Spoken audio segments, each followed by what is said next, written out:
Council meetings for Friday, April the 10th. I'd like to begin with a general notice about recorded meetings. Please be advised, North Frontenac council meetings are recorded. By attending a public meeting of council, you are consenting to your image, voice, and comments being recorded. Members of council, staff, delegates, and attendees are advised that they may be subject to legal action if their actions result in inappropriate and are unacceptable behavior or comment.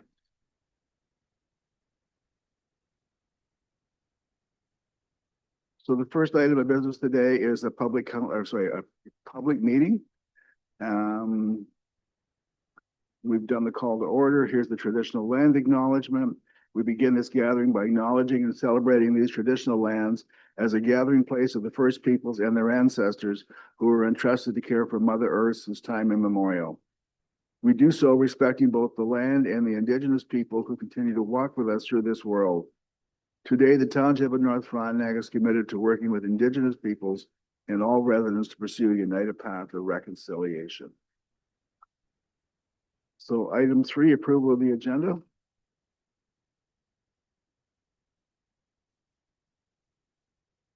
Moved by Councillor Hage, second by Councillor Good. Be resolved that council approves the agenda for the public meeting dated April 10th, 2026 regarding zoning bylaw amendment file Z126 and the draft community improvement plan as circulated. Comments? In favor? Carried. We have an agenda. Is there any disclosure of pecuniary interest and general nature thereof? Seeing none, on to item 5, application for zoning bylaw amendment. Item 5A, and I believe we're going to start with a presentation from Dimitri, County of Frontenac.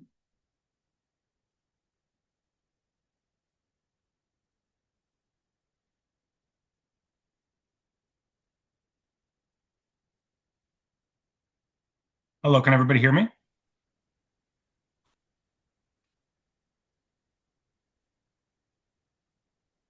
Hello? Oh, Hi. If you don't mind, I need to have the ability to share my slides, please.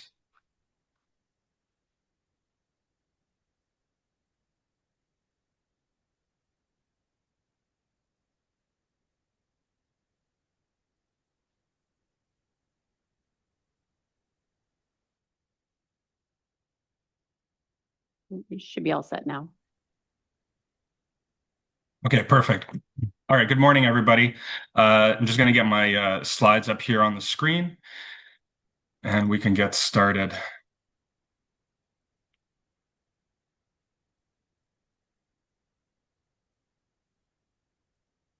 So my name is Dimitri. I am a planner with the County of Frontenac. The purpose of this public meeting is to look at application Z0126 for a zoning bylaw amendment for a property located at Part Lot 1 and Part Lot 2 Concession 10 in the geographic township of Barrie. This lot is located just on the northeast side of Blue Lake. And the purpose of this zoning bylaw amendment is to rezone a portion of the property from limited service rural to limited service waterfront. The reason this application is in front of council today is because the zoning bylaw amendment is actually a condition of a consent or a lot division application that was approved by the clerk under the delegated approval bylaw on September 15th, 2025. The file number for that consent application was B1425.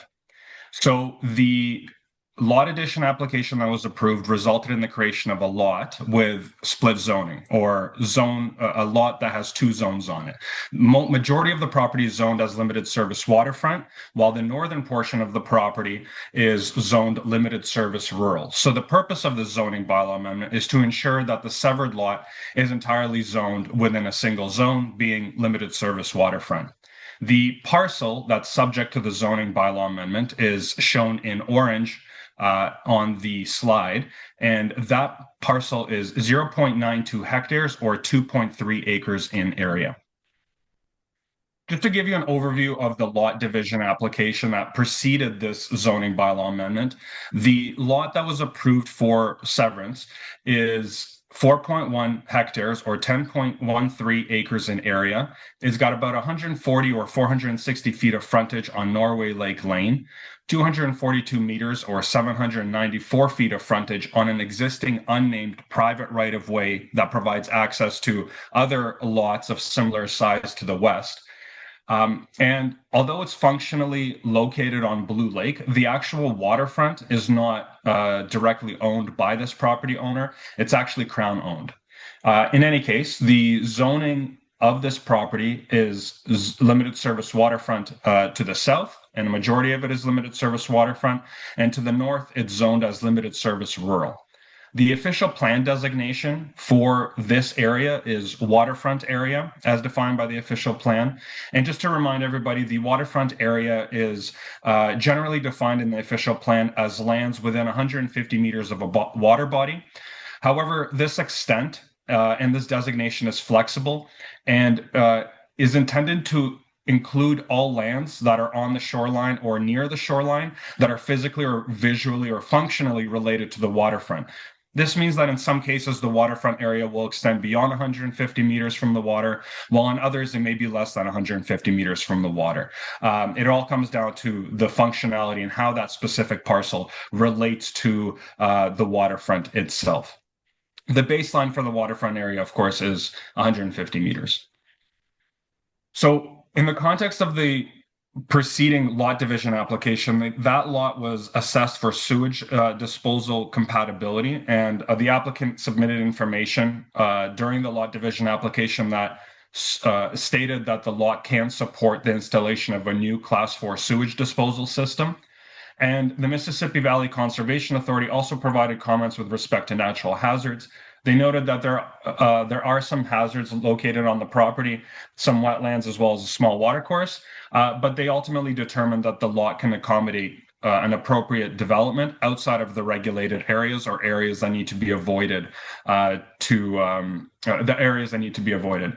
They ultimately had no objections to the preceding consent application and no objection to the proposed zoning bylaw that's at the public meeting today. We received no public comments on either the consent application or the lot division application, and no public comments on the zoning bylaw amendment. This is the draft zoning bylaw amendment that is in front of council today and presented at the public meeting. Just to translate this, what it plainly states is that a portion of the property that's about 0.92 hectares or 2.3 acres is proposed to be rezoned from limited service rural to limited service waterfront.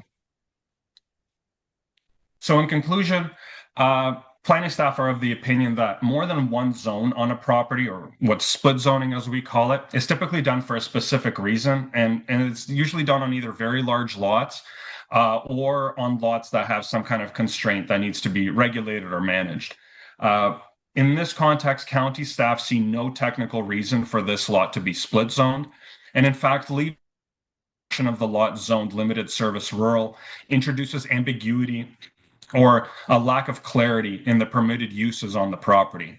And since this parcel is to be used to support waterfront residential uses in the future, planning staff are of the opinion that it should be zoned as such and under one zone to make sure that everybody's clear on what the property can be used for in the future. So overall, planning staff recommend approval of this application if no new issues arise at the public meeting, because the application conforms to the township zoning bylaw, the township and county official plan, and the provincial planning statement, and will ultimately support orderly development within the township. That concludes my presentation. I'll now take any questions if you have any. Thank you, Dimitri. So we're going to open it up to the public for any comments. We'll come to council later, but let's do the public first. Is there anyone online wishing to make a comment? If you wish to make a comment, please use the raise hand feature.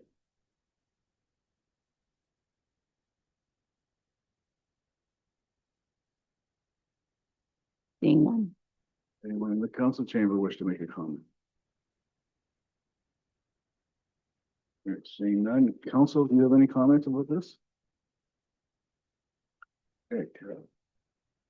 Please.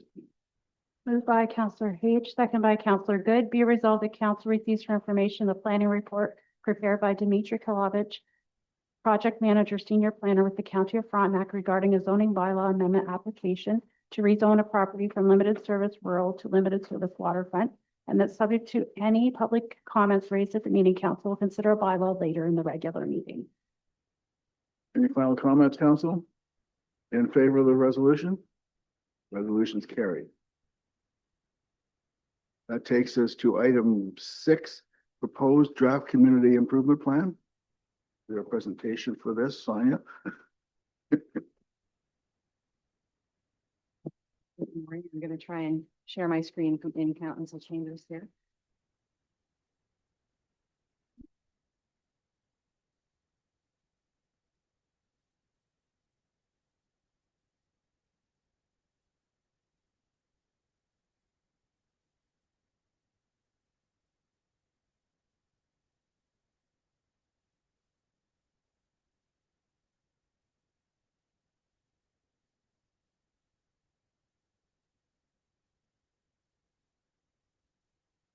Great. Thank you. Good morning, Mr. Mayor, members of council. It is my pleasure to be here today to present a draft to you of your revised new community improvement plan. This is an issue that I have been working with township staff on, as well as your economic development task force over the last few months. We've had a couple of meetings with the task force. We held a public open house, which unfortunately I think we had one member of the public attend, but that's okay. We've made great strides in preparing the draft, and as part of the official process under the Planning Act, we are now required to do a statutory meeting here in front of yourselves to take back any comments or recommendations that you have, as well as members of the public. And just for the benefit of the members of the public who are joining us in person and online, my name is Sonia Bolton. I am the manager of community planning for the County of Frontenac, and my team at the county provides planning services for the township. So very happy to be here. So what I'm going to go through in terms of my presentation today is I'm just going to look at the key components of the Community Improvement Plan, or CIP as it is called. And again, the goal is to receive feedback from council and the public. So we'll look at the goals and objectives of the plan, the grant programs, and the eligibility criteria, and then the scoring matrix, which is a new component to the plan. So I guess what I will say is I'll back up just a little bit to say that the Community Improvement Plan is a special tool under the Planning Act where a municipality can provide financial assistance, either in terms of tax assistance or grants, to various property owners in the municipality based on what the goals and objectives of the plan are for. So in your case, your plan previously, and as with this draft, is very much geared towards supporting economic development in your township. And there are 3 existing sets of goals and objectives in the current plan, which haven't really changed. There's been a bit of wordsmithing, but essentially, as you see here on the screen, the existing goals and objectives look at improving the visual quality of the community and the visibility of the local businesses here, supporting new and expanding businesses and encouraging reinvestment in the community, and then supporting accessibility and inclusivity. One new additional set of goals and objectives are here around promoting energy efficiency and environmental sustainability. And this is something that through Council and the Economic Development Task Force had wanted to see added into the next iteration of this plan. So this goal is to encourage building upgrades, renewable energy integration, climate resilient design, and practices that reduce environmental impacts while still supporting rural economic development. And in terms of objectives, we're looking at encouraging energy efficient building retrofits and low impact development practices that reduce operating costs and environmental impacts, supporting the use of renewable energy systems and climate resilient design that's appropriate for rural buildings and sites, and promoting sustainable land and infrastructure practices that protect natural features, reduce resource consumption, and support long-term rural viability. So a lot of this is based on sort of renewable energy, but there are a few terms in there like climate resilient design and low impact design that would also lend themselves well to such as stormwater management on a property and ensuring that it's dealt with appropriately in an environmentally responsible manner. So those types of things would also be included in that. So again, between the grant programs, between the existing and the proposed, it's very similar. Most of the existing programs all the existing programs have been carried forward with maybe a slight name change. As you see on the right-hand side of the screen for the proposed, we have also added the energy efficiency and environmental sustainability grant. So there's still one that is focused on facade and property improvements. building renovation and construction, accessibility and community inclusion. And then the municipal fees grant program is now being called the Planning and Building Administrative Grant. So that's intended to help with fees associated with not only the application fees if you need building permits and planning applications, but also sometimes those applications require professional drawings or studies. So it's intended to help with those costs as well. In terms of eligibility criteria, a lot of the eligibility criteria, the general eligibility criteria have remained the same. There is a new one. And it's looking at limiting the overall lifetime amount of grants that a property or a business can have over the course of how many years you wish to offer this program to a maximum lifetime funding of $20,000. That is a number suggested by staff. I work here with the township. That number at the end of the day is entirely at council's discretion. Actually, pretty much everything about this plan is entirely at your discretion. It's public funds that you get to help decide how that gets allocated. And one of the clarifications that we wanted to make too, that moving forward, if you have related or affiliated businesses and groups or property owners that also have adjacent properties all operating as one business, they're going to be considered a single applicant moving forward. So there were a few instances where you had a property owner who had one business, but that business was spread over a couple of different adjacent properties. And based on the wording of the current CIP, they can apply for a grant per property, not per business or per applicant. So what we're proposing, in fairness, because you have a finite amount of resources that you're putting towards this program, in fairness, you want to spread that out to as many businesses as possible. So this is just one thing that we are proposing to put in place, again, just to kind of level the playing field and for fairness moving forward. Again, as currently is, eligible properties have to be obviously located in your township. They have to be zoned to permit the existing or proposed use, or somebody needs to be going through the process. Like that means part of one of their applications is to be rezoned to be say commercial use. And they have to be lawfully existing buildings or any structures eligible under the specific program. Again, unless part of the process the person is going through is to address a building or a structure that is not legally conforming. Eligible applicants are property owners here in the township, tenants with the written authorization of the owner, and nonprofit or community organizations that occupy an eligible building, again, with the written authorization of the owner. Project requirements, these haven't changed really either. They're carried forward from the current plan. So you have to have all required planning approvals and permits obtained prior to starting any construction. They have to be project costs that are incurred after you get approval for the grant. So if you did some work in advance, you can't retroactively go back and have the grant apply to that. It has to be part of your application. You have to comply with all municipal bylaws and provincial legislation. You can't have any outstanding municipal taxes, fees, or property standard orders. The project has to align with at least one of the goals of the CIP. And there is one new project requirement based on the request of the Economic Development Task Force, was that all lighting, so if you're proposing new outdoor lighting or placement lighting, that it has to be dark sky compliant. So that was something that the Economic Development Task Force asked to be included with this new revised version. So ineligible projects, again, this really isn't all of that different from what is currently existing in the current plan. So routine maintenance or cosmetic work that's not visible or impactful is not eligible. Projects that get started prior to getting approval for one of these grants is not eligible. Also listed here are not eligible are home-based businesses, home occupations, and mobile businesses such as refreshment vehicles. And I just want to pause here for a second and address this because I know we've gotten some questions. I think members of the council get questions. This is to promote economic development. Why can a home-based business or a mobile business not be included? So the reason for that is because the permission the province gives for programs like these comes from the Planning Act, Section 28. If you ever have insomnia and would like to read it. But it specifically says that it's for improvements to land, building, or structures. So it has to be for an actual improvement to a property.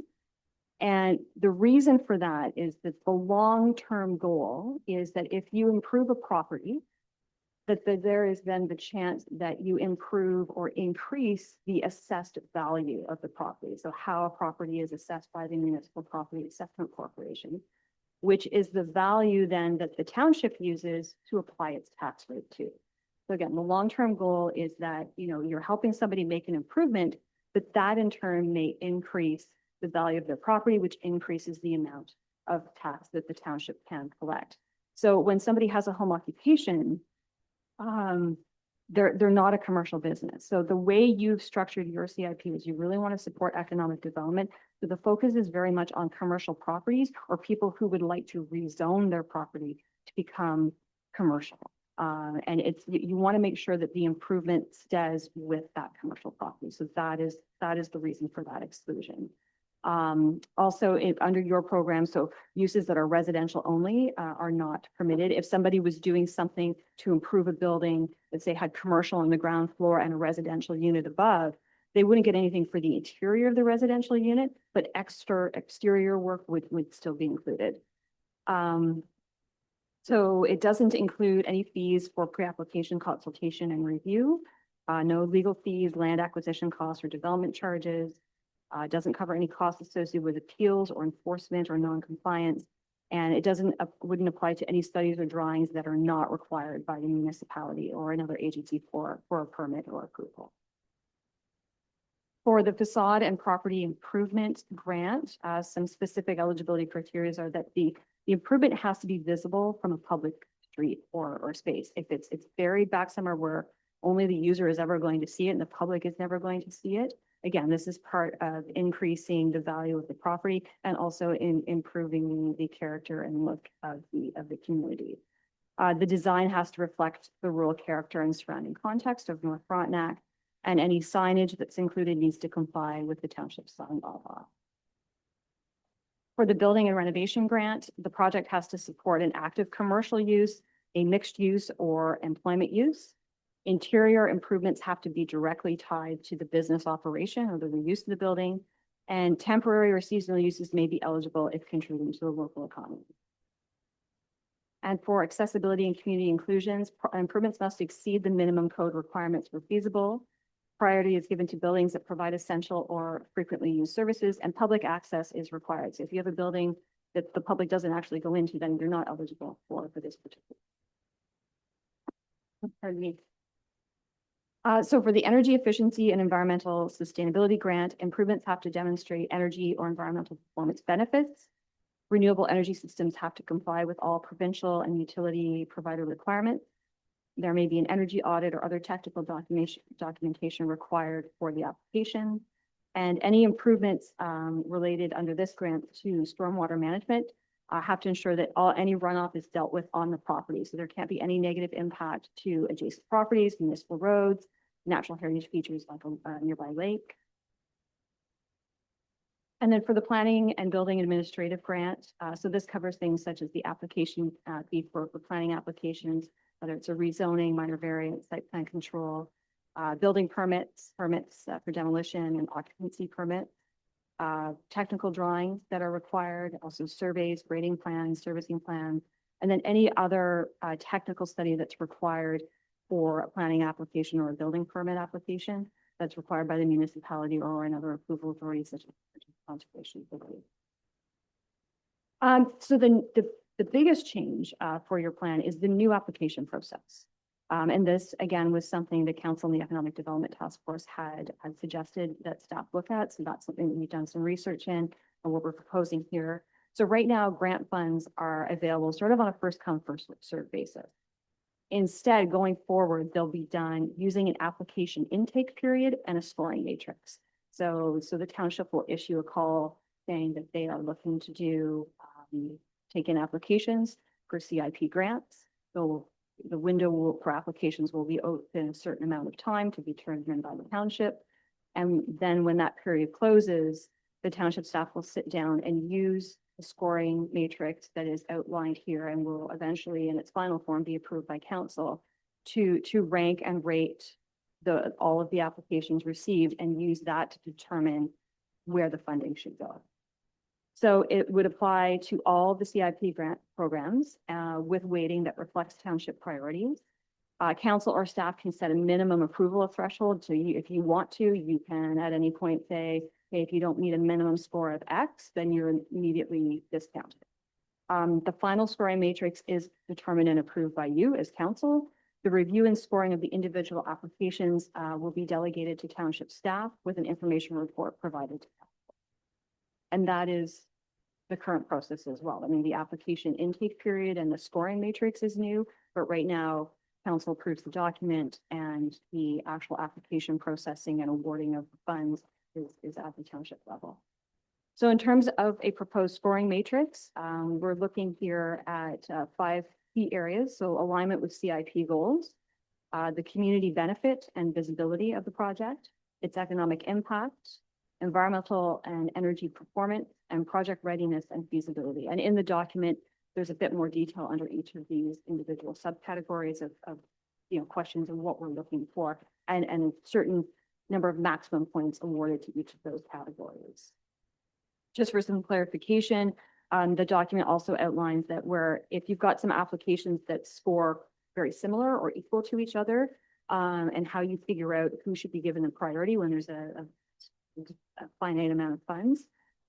Some of those additional priority considerations are whether they're in a designated hamlet, on a main street, or any other strategic area that may be identified by council in the township.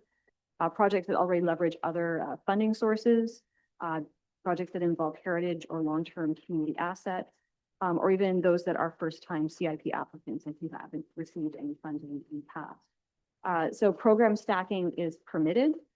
So you can apply for multiple grants, and each of the grants, in the same way the current program runs, range from $3,000 to $5,000. So, so you can program stack and apply for multiple ones. But again, as I mentioned earlier in the presentation, we're suggesting a cap per business. Again, for fairness and to allow those monies to be spread out to as many businesses as possible. And ultimately, the program is dependent on budgetary discretion, right? So final approval of funds available each year is up to the council budget process. There may be years where you just say, we're not running the program this year. There may be years where it's like, hey, we're going to do twice the amount that we did last year. That is entirely at council's discretion. Again, there is no legal requirement for you to even have this program. This is something you have chosen to do based on your strategic goals as a council. So you're in the driver's seat as to how the program works and the amount of funding you want to provide to this on an annual basis. So at that point, that is the end of the formal presentation. I'm certainly happy to take questions. Thank you, Sonia. First of all, excuse me, I'd like to open it up to the public. Is there anyone online that has any questions or comments? So again, if anyone online wishes to speak, please use the raise hand feature.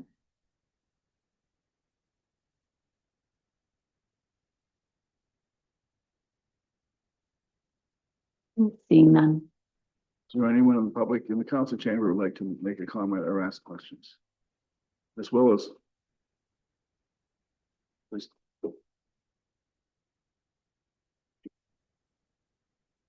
Thank you, Mr. Mayor. I just had a couple of questions. One is, I was speaking to a constituent here in the area. They have an off-grid home. So all of their electricity comes in through solar panels.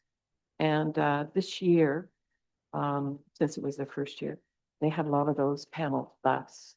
And I know that based on this, they want something that is environmentally friendly. So the solar panels might be something that's considered. I'm just wondering if there's any way to kind of ensure that those situations don't occur where council's giving money and then they end up losing the investment because of poor quality. Back one up. Yeah, through you, Mr. Mayor.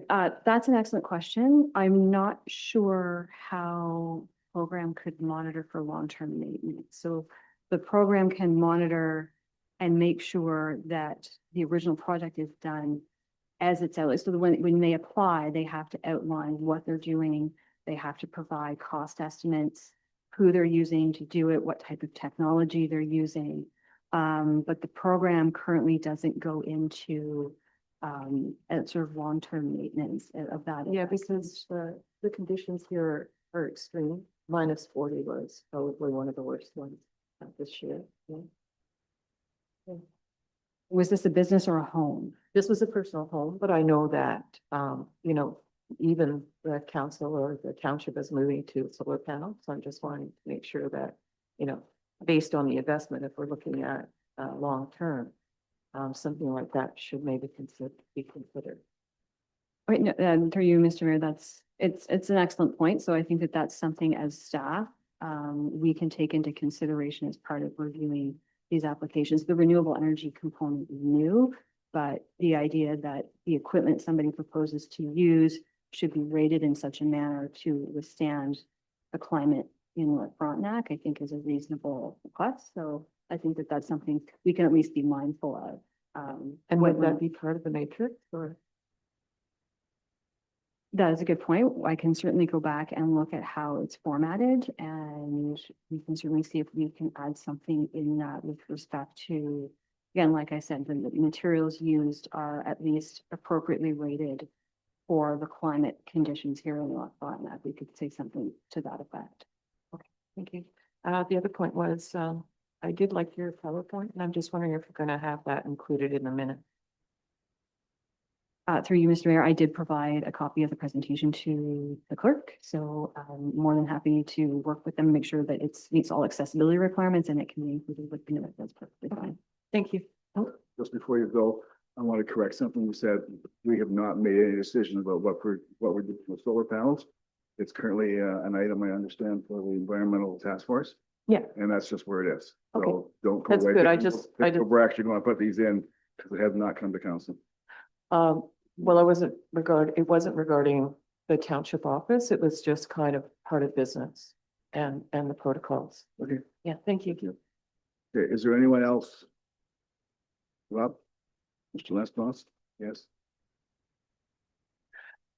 Just really quick, I'm not, an expert on this, compared to most people in the room, but, doesn't new categories and new criterias and everything, does that not end up creating more, taking more time away from township staff and has the potential of creating basically a paperwork machine for them and moving forward?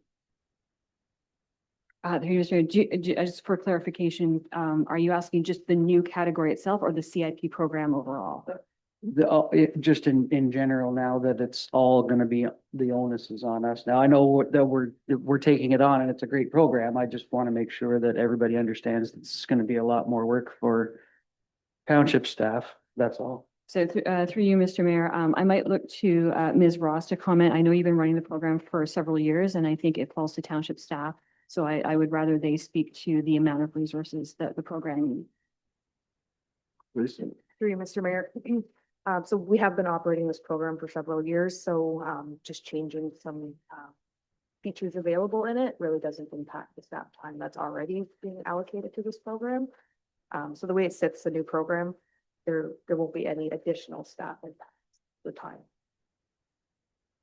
And then just, I'm trying to learn how everybody kind of acts to certain things, and I got to pull a page out of Mr. Good's book here and say that, this program costs money, costs taxpayer money. Yes, it's smart investments and everything, but is there a way where, yes, this is kind of a pilot project in a sense where we're doing it all ourselves now, but can some of the matrix and some of the items in here also look at when they grant money out to businesses, it creates some kind of an increase in tax base or anything anything that kind of helps re-benefit the township in a sense that maybe that eventually someday that this can pay for itself as it goes.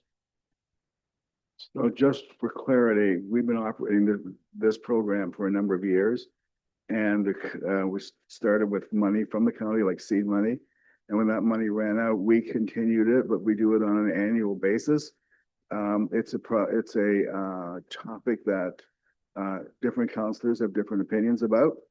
And this is an attempt to make an existing program a little bit better. And so if there is any impact, it's minimal at worst. There's probably is no impact. And as Ms. Bolton suggested, that if the improvements are there, then there would be a reassessment with a possible increase in taxes. But right now, we're setting it at $15,000, so that's a lot of taxes to make up. It's the idea of overall economic development. Oh, I agree. I was just had to ask, that's all. All right, so Council Fowler, rather. Yeah, I'm just gonna ask a basic question. How does this program benefit the public? Often I get asked that here we have the commercial enterprise receiving benefit from this program. How does it be passed on to the public? Councilor Fowler, hang on. We're not here to discuss the value of the program. We do that every year at budget time. We're looking at the program itself and the design. Even if we approve this today or make changes, when we come to the next budget period, given who I know is around this table and maybe back next time, including myself, we were looking at whether or not this will go forward. Just want to be able to give them an answer, that's all. Okay, well, you can go back to the budget at the end of November, and the vote has been 4-3 for the last 3 years. Okay. Councilor Inglis. So I'm the chair of the Economic Development Task Force, which is handling this, and I just want to acknowledge and thank Brooke especially for the big change here is the application. And that came from comments that Brooke was making last year. So Roy and myself, Brooke, got together with Sonia initially and got this thing started. I'm just amazed at the complexity and the staff time required and the level of government, this involves province, to allocate $15,000 a year. That's my view, and you know how I feel about. I think the CIP is a wonderful initiative. It was started at the county level with a gift of $75,000. We ran out of that, and then we had to start using tax money. But we're the only one of the 4 townships left in this county that is even running this program. The others have all given up. So I'm very proud of that. And I support that all the way. And I was absolutely taken back. I thought we're going to make a few minor improvements. We'll just tweak the criteria and we're good to go. I had no idea it was going to be a massive undertaking involving the county and everything else and all this formality. But I understand it now. So thank you everybody for doing a great job. Any other councilors? Councilor Hage?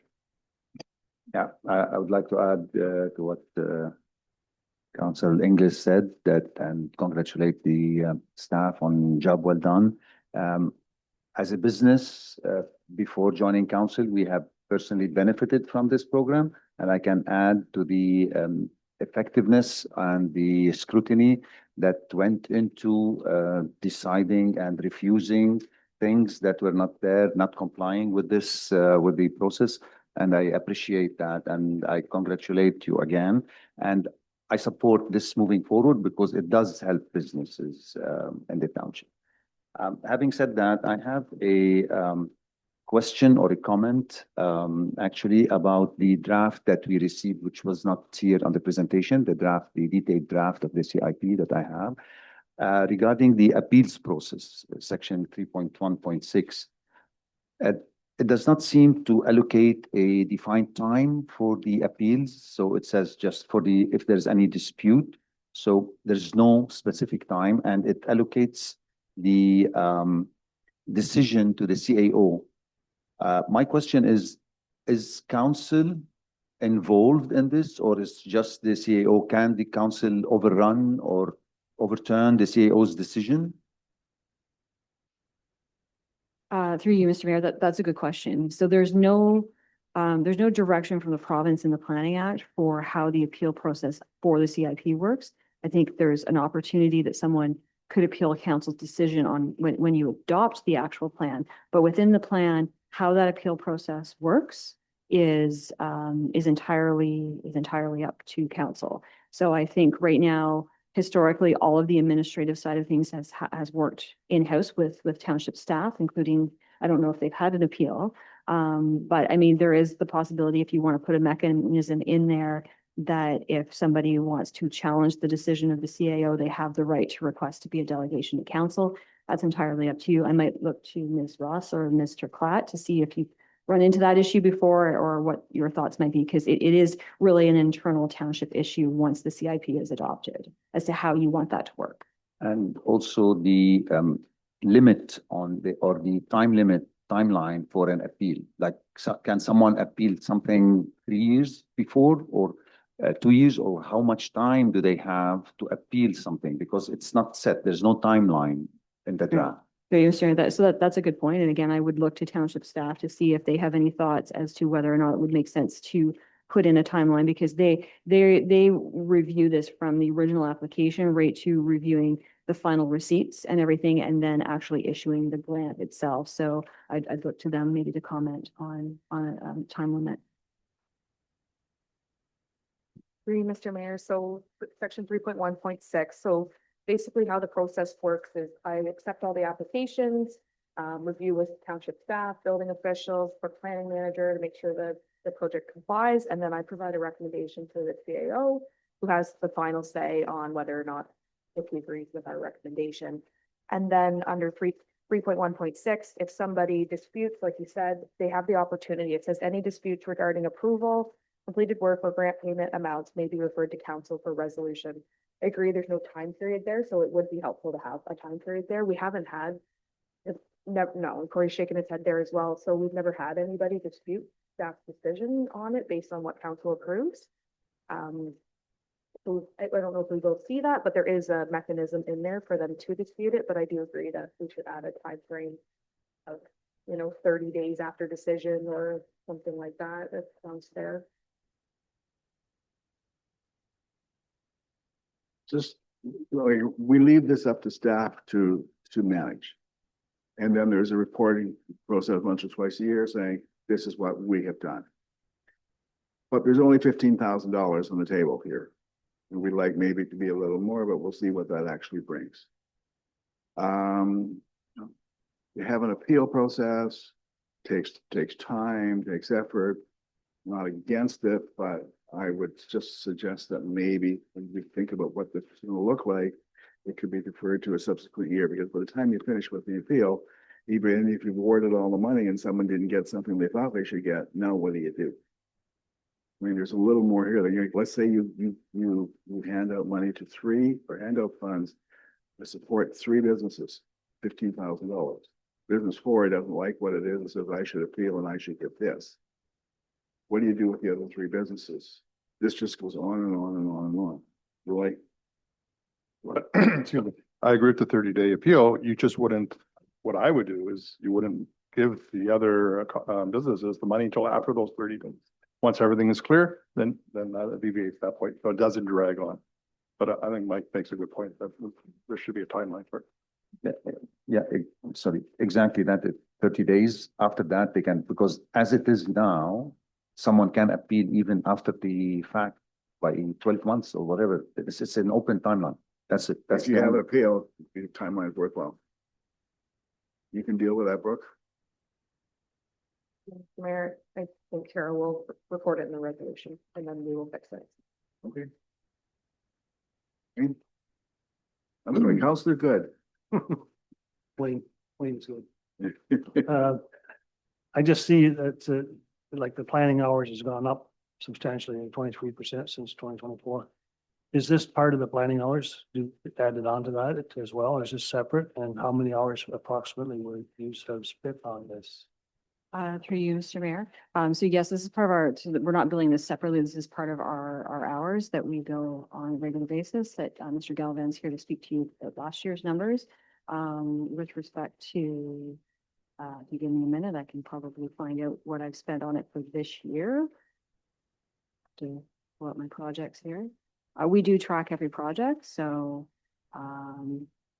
for the work that we do. Again.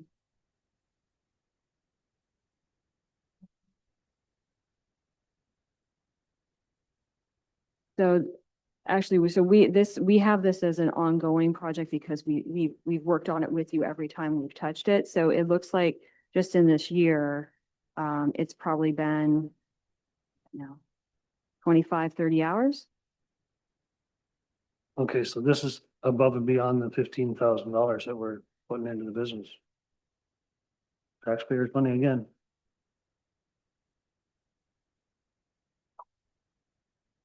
As for the planning hours, Mr. Galvin was going to speak to that, but you can think of Claudia Lane is in there as well, right? So, okay.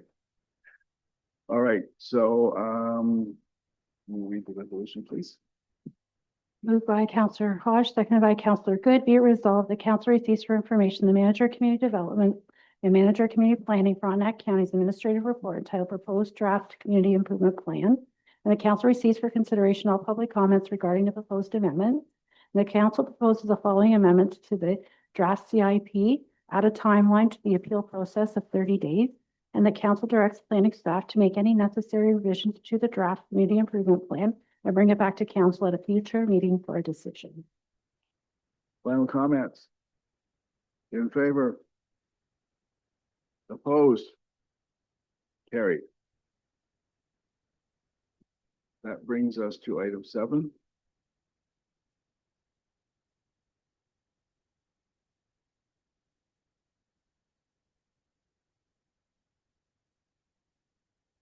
Which is the adjournment. Moved by Deputy Mayor Hudel, seconded by Councillor Hodge. Be resolved, the council adjourns the public meeting at 9:48 a.m. In favor? Carried.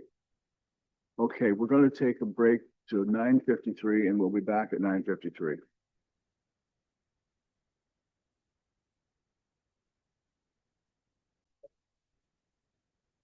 Welcome back, everybody. We're about to begin our regular council meeting of Friday, April the 10th.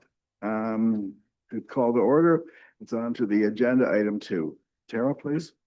Moved by Councillor Good, seconded by Councillor Hodge. Be resolved, the council approves the agenda dated April 10th, 2026 as circulated. Any comments? In favor?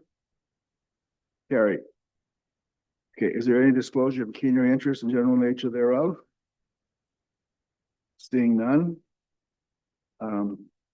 Introduction of these and reading of the zoning bylaw amendment.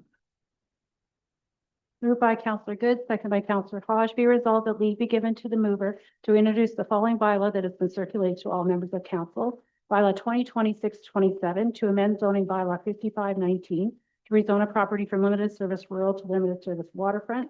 And that this bylaw be read a first, second, and third time and finding passed. Comments? In favor? Carried.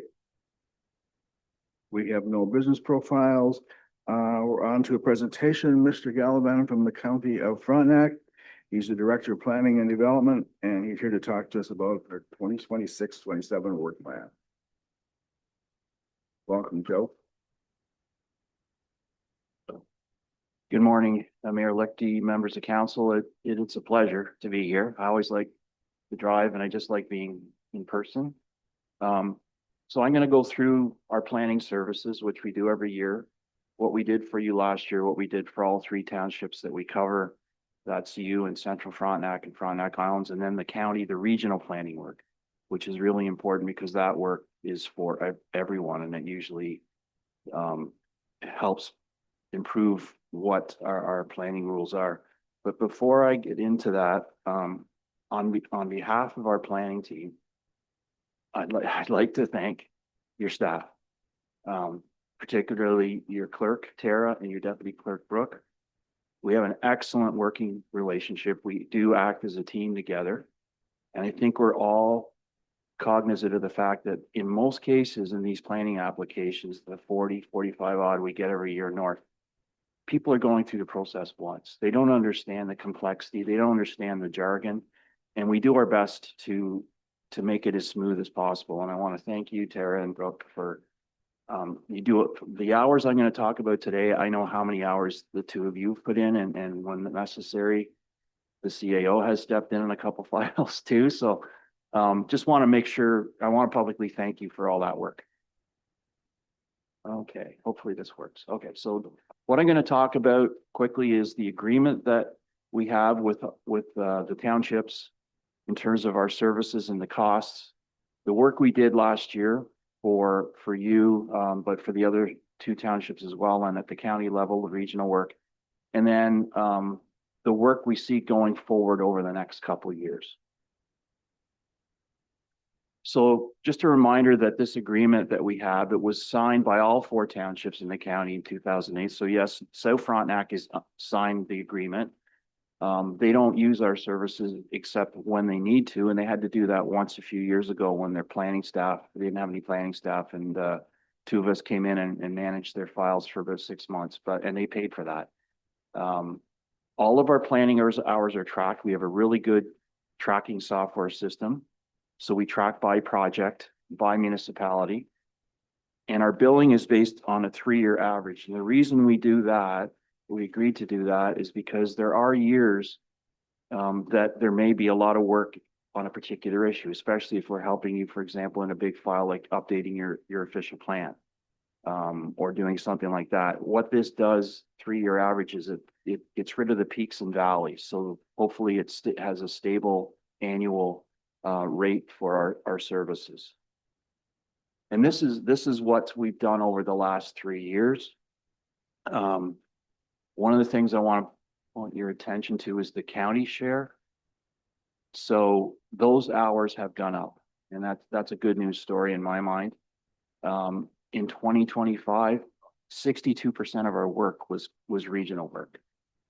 During COVID, when we had everybody coming in the door, we had so many planning applications, it wasn't even 30%. We didn't have the time to do that policy work. So that it resulted in the 3-year share at the county going from just under 54 to almost 59. And even though, and what that means for the cost is, even though your hours went up by over 20% last year, your costs went slightly down. Your annual cost has gone slightly down. This is just a graph to show you the trend in planning hours. So last year, just over 1,900 hours of our time was spent working with the 3 townships. You can see what 2021, 22, 2022 with COVID, what that involved. So just wanted to go through that with you. So overall, our township hours went up about 10%. Your hours went up just under 25%.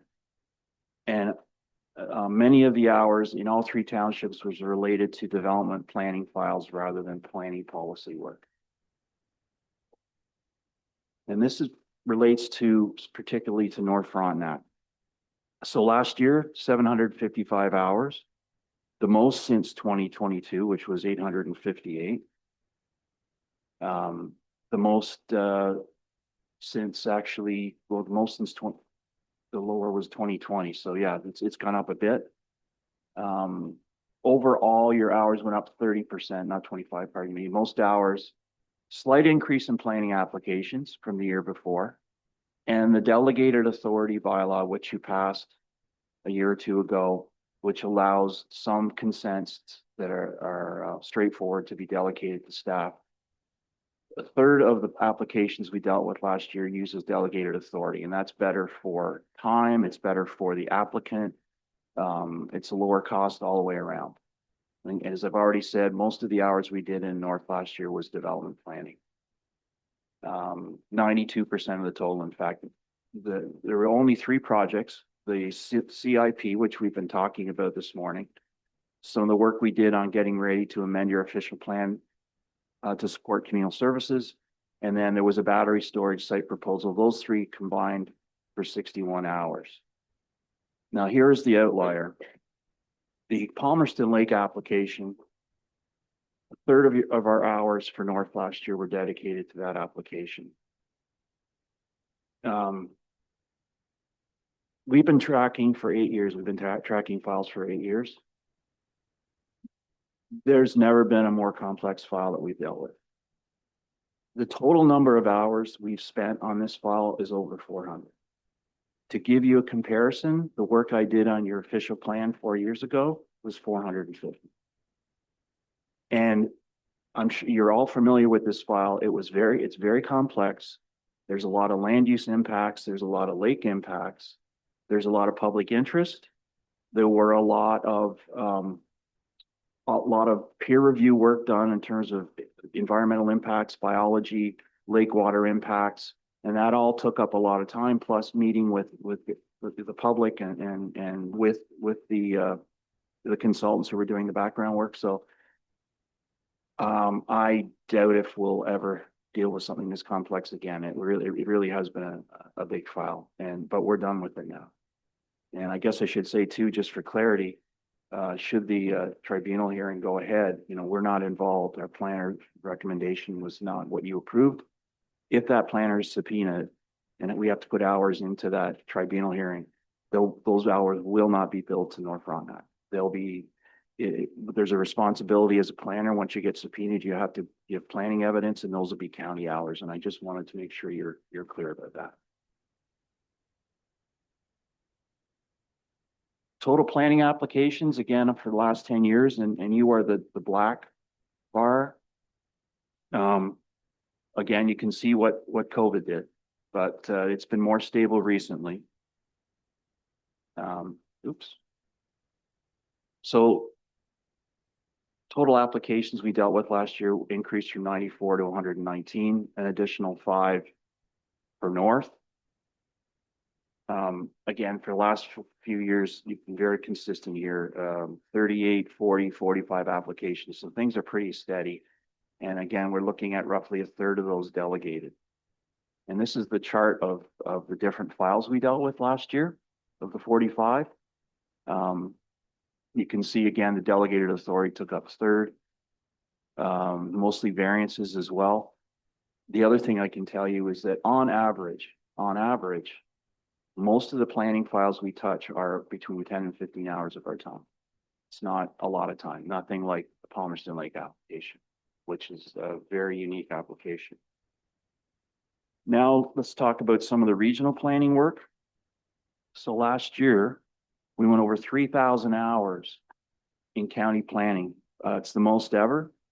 In fact, our total hours were the most ever, and there's a couple of reasons for that I can think of. One is Mr. Kriliovich the year before was on maternity leave, so he wasn't working all year.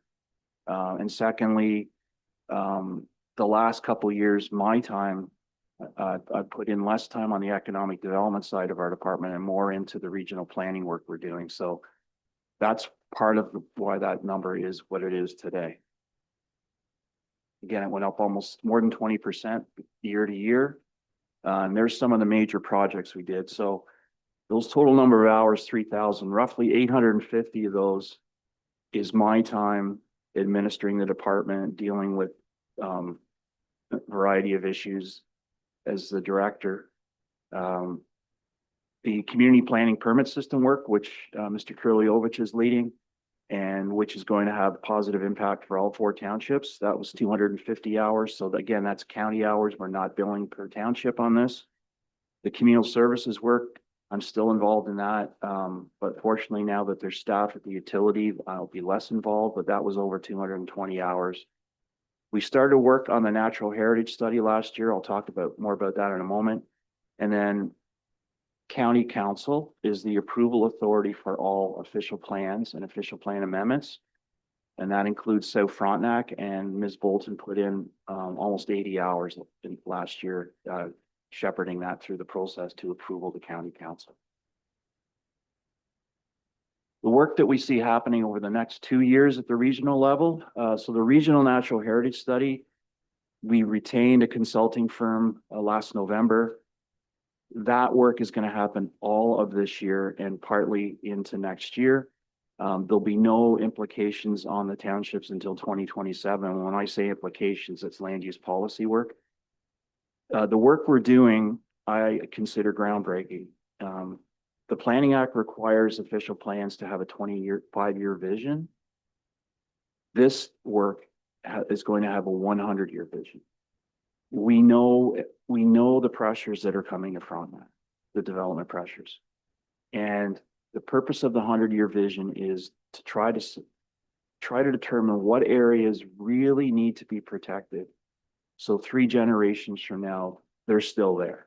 They're not incrementally disjointed. And one example I will give you, part of this is in your township, is the Kennebec Wetlands Complex, which is just north of Kennebec Lake. The headwaters are Mazenau Lake. If you look at provincial planning documents, it's barely recognized, but it's over 3,000 acres. And I didn't know anything about it when I first started working for Frontenac, but thanks to some people citizens in this county, they educated me. That wetlands complex, because it's just a whole bunch of small little pockets of wetlands, the province doesn't deem significant. But what that complex does is, in a major storm event, it acts as a sponge and it holds back water from the Salmon River for up to a week. So it's a very important thing that we have to look at it and how to make sure it doesn't get eroded over 100 years. There will be a lot of public consultation on this project. We're setting up a webpage.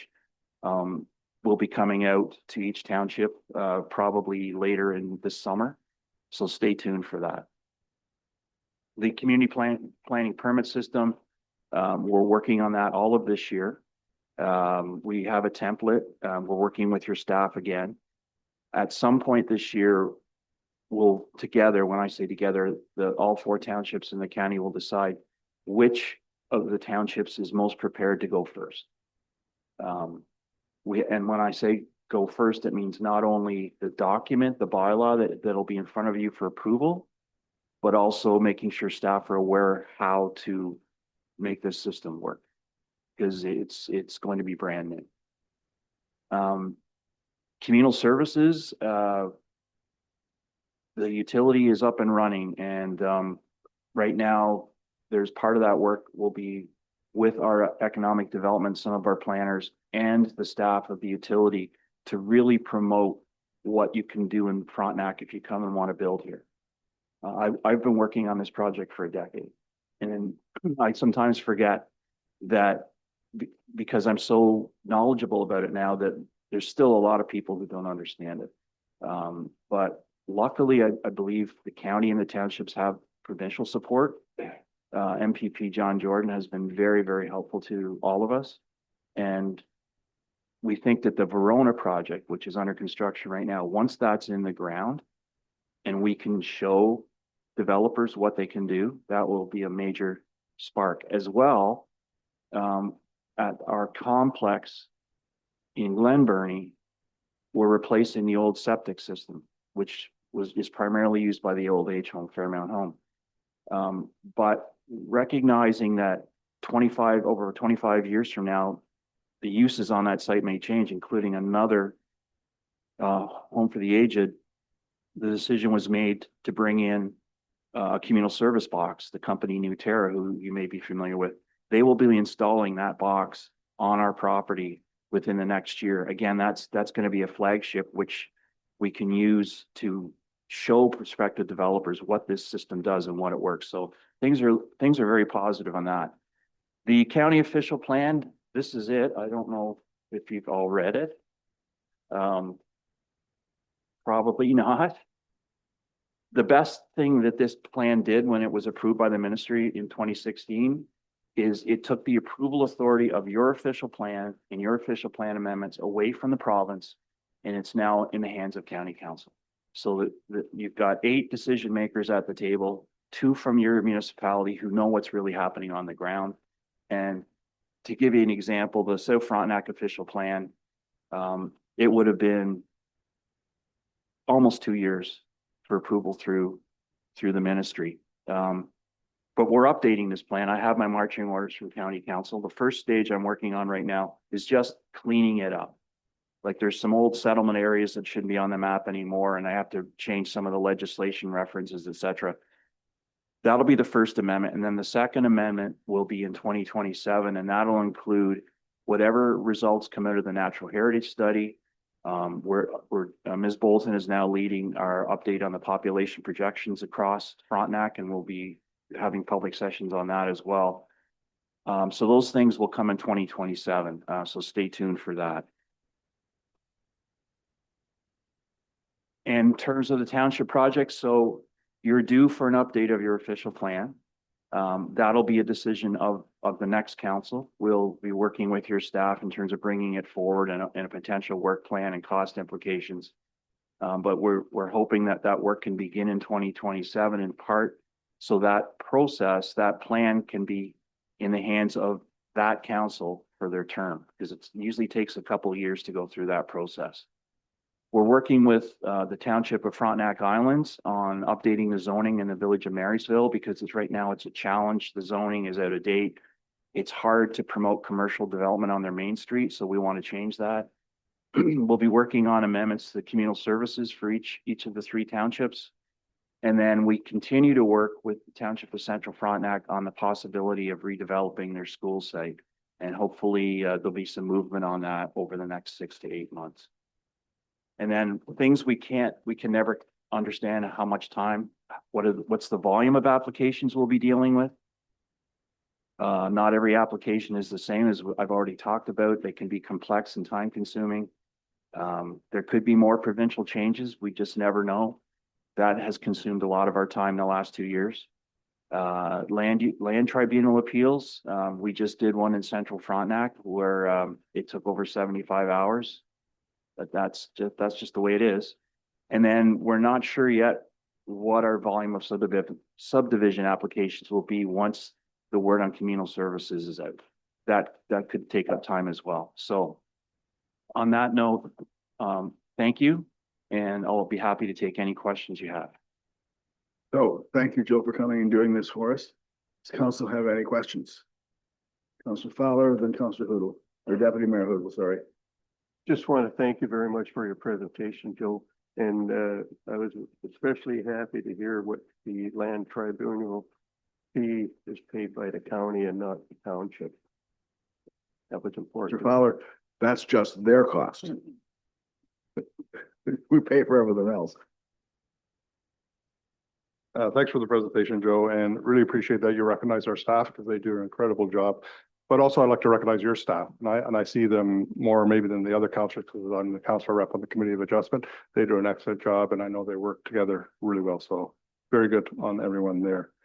A couple questions though. You talked about the new system at the nursing home.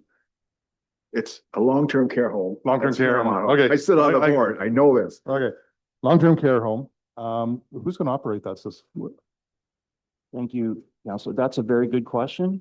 We don't know yet. One of the options is that the utility, our Frontenac Municipal Services, would operate, even though it's not it lands within the city of Kingston. But that's very much a possibility. Okay. Hang on. So I'm going to add to that. So when we put this in, the existing system has essentially failed, or it will fail very shortly. So we had a major discussion, just $1.5 million to put this in. And you're looking at replacing this home in the next 20 years, 15 to 25 years, 90 to 100 million. So this system is actually movable from one to the other. At this point in time, under the impression, at least I am, that it'll be operated by this platform, the home itself, but that'll probably find out that they don't have the expertise. So we have contracts looking at the existing system, so that's all to be determined at this point in time. Okay, Mayor. So that's why the idea of the utility running it, because they have the expertise to run these systems. And then you talked about Verona. Is there anything else on the books right now? I know that the last time I was on the committee, it was just Verona. Anything else coming in pipeline? We have had some discussions with some developers in the township of South Frontenac that are beyond preliminary. I can't really go and talk much more about that, but one of them looks to be significant and would be a flagship for this kind of development. And then there is the potential for something happening in Marysville. We expanded their village settlement area by 90 acres. Once that ferry issue is resolved in a year or two, then there may be some interest in building there too. And one last question, or maybe you just comment on it. With the amalgamation of the conservation authorities, how do you see the relationship with the new regional conservation authority working out? Thank you for that question. So the first thing I would say, we've got 4 conservation authorities in Frontenac. In terms of their working with their staff, we've had pretty good relationships with them. We don't always see eye to eye. Sometimes, and that's what we do as planners. We take all the ideas and sometimes say you have to balance this out. It's a big question. My concern is lack of accountability at the local level. As you know, the members of the board will no longer be chosen by townships. It'll be chosen by the upper tiers. I have not heard a lot of positive comments from my planning colleagues across Eastern Ontario. There is still a lot of concern about how it's really going to work. Just on that, and then Mike, everything's still unknown. We're aware of that. But just to put the name up there, we'd like to have North Frontenac has a whole series of dams here that we are right on the cusp of what's going to happen to them. So I'd like to put Deputy Mayor Hoodle's name forward as the future director. Okay, Mike? Yeah, thank you, Mr. Mayor. Thank you, Joe, for the presentation. I have a couple of questions for you. First, the delegated authority. There have been 15 applications that use the delegated authority, and I'm sure that freed up a lot of resources. Is there a measurable KPI that you're using to see how much time has been freed? And the question that follows, are there any other routine or low-risk tasks that could use the delegated authority and to free up additional resources? Thank you for the question, Councillor. So that's a good question. So as I said, we have tracking software that we use to track each application, and I should go and take a look at that. But the time process itself is reduced significantly, not just our time as planners, but the time for an applicant to say, I want to do this, and it doesn't have to go to the committee of adjustment. It's not subject to an appeal. So there's no 30-day appeal period or 20-day appeal period, pardon me. It just makes it go that much faster. To your other question, I'm not sure if Ms. Bolton has any, I can ask if you have any thoughts on that, please. Thank you, for you, Mr. Mayor. There are a few other things that the province does allow delegated authority for. The main one, I think, in terms of time savings overall for everyone is the consents, because they're probably the largest volume next to minor variances that you folks get in terms of your applications. Site plan control is required to be delegated to staff. That's a provincial requirement, although the number of site plan control applications you receive is quite low. And there are a couple of other minor ones that you don't see all of that often, but they have to do with very minor changes to the zoning bylaw. So I think holding symbols, so removal of holding symbols could be delegated to staff, and perhaps temporary zone, I would have to check. There is just the latest round of the bill that came out and changes from the province, which I still have to go through, but the landscape for planning in the province has changed considerably over the last 5 years, with one of their main goals is trying to streamline and make things easier. So it wouldn't surprise me. I don't think it's happened with this current bill, but it wouldn't surprise me to see in the future that list of things that could be delegated to staff would grow. But right now, there might be a couple of other options. I'm not sure, because you don't receive many of those applications.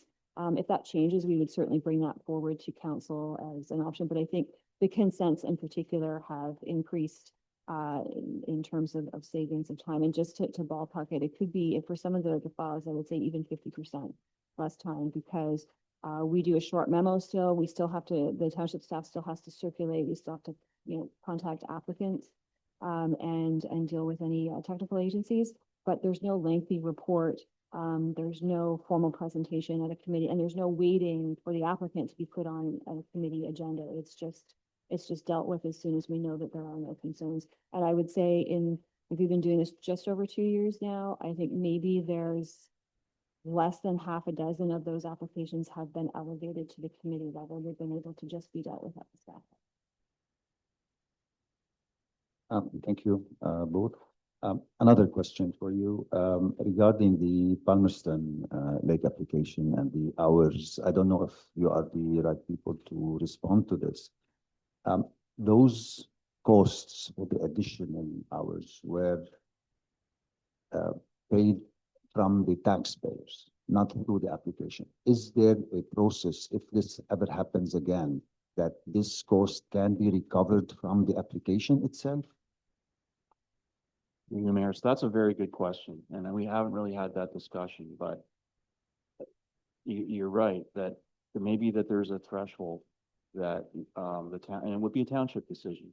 It's not us, it's the township to say, oh, if the application is really challenging, once we get over 100 hours of county time, for example, you cover the rest, and I don't think we have that in place right now, do we? That's a good idea to think about. Is it worth considering? Keep in mind that this is sort of a one-off, one we're actually dealing with. But if, I understand, If but, we can but get we, free money we somewhere. learn, we learn from whatever we comes across our way so that it doesn't happen again, because I understand this is an anomaly, never happened before, right? But as it happened once, there's nothing to say that won't happen again. Just, Right, so, I mean, we can look at implementing something to look at charging hours back. And looking at thresholds that's incorporated into a planning application. With the fee itself, and then once you reach that amount, then you have to pay more. We can certainly look into it if that's what council wants us to do. And I can bring back information and look at the planners. Deputy Mayor? Do you know of other municipalities that do that, Joe? Do you know other municipalities that do that? Through you, Mr. Mayor, I was just quickly searching for your fees and charges bylaw here. And you don't have anything currently. I would say a couple of years ago, we needed to work with all of the townships to update your planning fees. Some townships, not yourself, but some others hadn't even touched them in 15 years. And I know one of the things that we've done, and I think both Central and the Islands have done it, I would have to double check. But we gave them the option of including something in their bylaw where we took each type of planning application and we assigned, based on our tracking that we do, sort of the upper limit of the average amount of hours that we would spend based on the type of application, and then very clearly said anything beyond that for the planners could be charged out in an hourly rate to the applicant. So some of the other townships have done it. I don't see it in here, so I don't think that was an option that North Frontenac took at the time. But again, I know most townships look at their overall fees bylaw on an annual basis. So if there's an opportunity, and if you're interested, I can work with your clerk and give her the information that the other townships passed to see if that's something that you would want to discuss and consider moving forward. Other questions? Councilor Inglis? I just want to comment, I would not be in favor of Councilor Hodge's suggestion. Simply because an individual wanting to create some kind of development according to the rules and regulations and zoning situation does so. And if it becomes difficult and onerous and complex, it's totally out of the control of that proponent. So they make a suggestion that's within the rule, then suddenly county and township planning staff have this thing and are charging after it just puts too much risk in the hands of the developer, I think.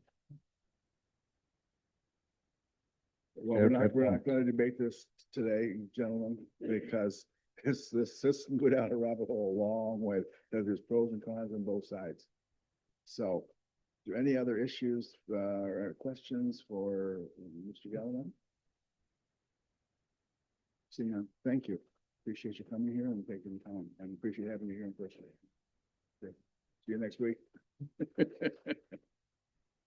Okay.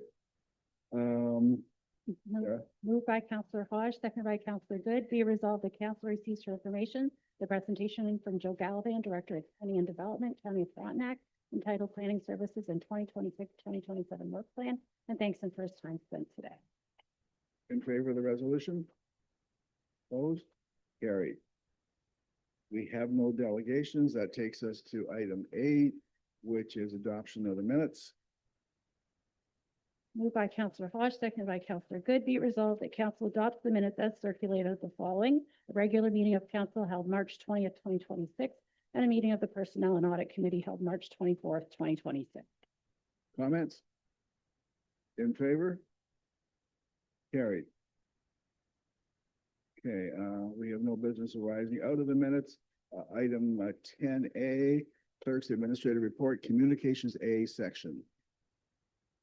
Moved by Counselor Good, seconded by Counselor Hodge. Be it resolved that council receives for information Section A items of the Clerk's Administrative Report entitled Communications of Interest. Comments? In favor? Carried. So that is, I take this to item 10B, Communications B, action items, specifically item B1, Township of Northeastern Manitoulin and the Islands, request for support from regarding tar and chip quality. Moved by Counselor Good, seconded by Counselor Hodge. Be it resolved the council receives for information the resolution passed by the town of Northeastern Manitoulin and the Islands regarding the utilization of chip and tar surface treatment on its road network, and that the council of the Township of North Frontenac supports the request that the Ministry of Environment reconsider its decision regarding the use of lighter grade of oil for environmental consideration, resulting in an increased number of applications required, as well as additional time, energy, and financial burden placed on municipalities to resurface roads or develop a better alternative oil. And that this resolution be provided to the Ministry of Environment, the Association of Municipalities of Ontario, the town of Northeastern Manitoulin and the Islands, and John Jordan, MPP. Comments? Councilor Herner, then Councilor Fowler. I have a question for Jonathan. Welcome, Jonathan. Jonathan, have you experienced measures like this that they're stating here?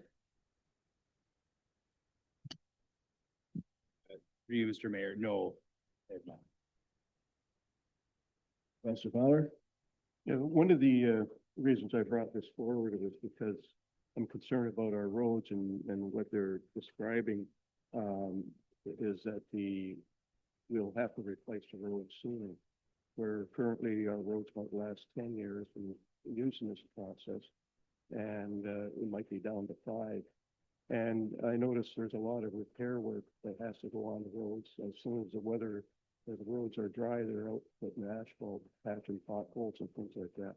I did look up the process for tar and chip, and I noticed that the application method, they have 3 different ways where they have a single service treatment, then they'll go to a double service treatment, and then they go to a triple seal. And the emulsions are at different rates, but depending on your emulsion, and that's what we're talking about here. Another thing that it says is that if you use rollers, and that would be pneumatic tire rollers, they say they're essential. And I don't know if we're doing this extra work when we build these roads. I know Darwin's away, but I was just wondering if you had any knowledge regarding that. Are we taking these other processes into consideration to make our roads last longer? Through you, Mr. Mayor, yes, our contractor, we're always using rollers. In that process, on average, you're correct. We're taking those under precaution. Anyone else? Deputy Mayor? So the concern here is the lighter oil. It's the use of lighter oil, correct? So we're abiding by that regulation, I'm sure, but are you seeing, and I don't know if Charlie can answer this, are you seeing anything different than whenever we used the heavier oil, or have we always used the same oil? I'm aware of, we've always used the same oil here. This lighter oil, that's new information to me.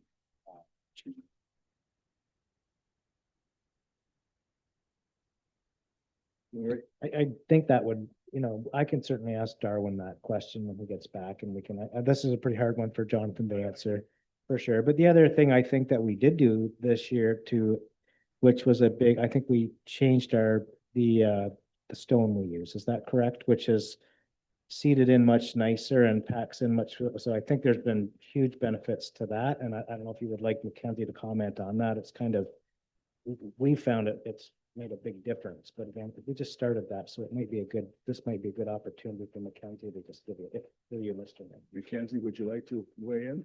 Actually, please weigh in. Through you, Mayor. So yes, Darwin, it was just before I started, he changed the spec on the tender to allow for an engineered stone product. So that is a material that is processed. It becomes more triangular, whereas previously we had been using a product that was more round. So the triangular product, when it gets compacted, it is like performing much better. So that to me is a huge step forward for that process. Councilor Fowler. I did speak to somebody about that and they said that's the better type of product to use. The rounder stuff doesn't adhere as well. So I'm glad to hear that. It's reduction in the loss of windshields too. Councilor Fowler. Deputy Mayor. So I'm still asking the question about the oil. I mean, they're asking us to support them using not a light oil for environmental concerns. And of course, anything with the environment we should be concerned about. But if we're just continuing to use the same oil for the last 10 years, we must be abiding by this regulation. So Through you, Mayor, I cannot at this time answer that question. I would like to have Darwin comment at a further. Do know, granted, Darwin's not here, but I do know that he's been quite concerned about the longevity of the surface treatment that we're using. We know it's about 7 years on average. So our road construction methodologies are being revised and improved. Top coating is being revised and improved, so we get a longer, higher quality life. It'll be nice to go to straight asphalt, but that's a long way off and extremely expensive. And we are adding X number of dollars every year to our asset management budget with the intent of bringing everything up. So, personal opinion, what I've seen, the new system looks better. The old system, the edges would go, but we'll see what the long term brings. And there are other issues that Darwin can look at and you can do as well. So, any final comments on this? So, you in favor of the resolution or you're against it? In favor? 2, 3. Sorry, I have to count this. In favor? 1, 2, 3, 4. Opposed? That motion is carried.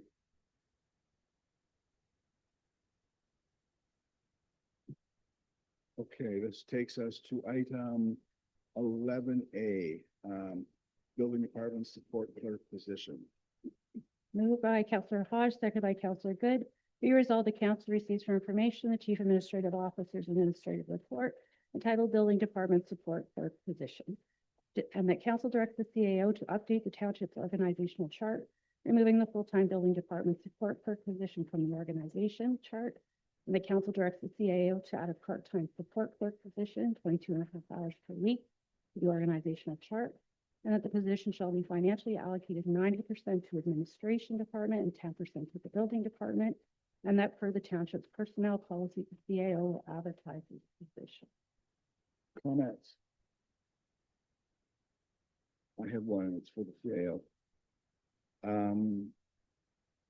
Sorry, let it out. Councilors first. Councilor Good.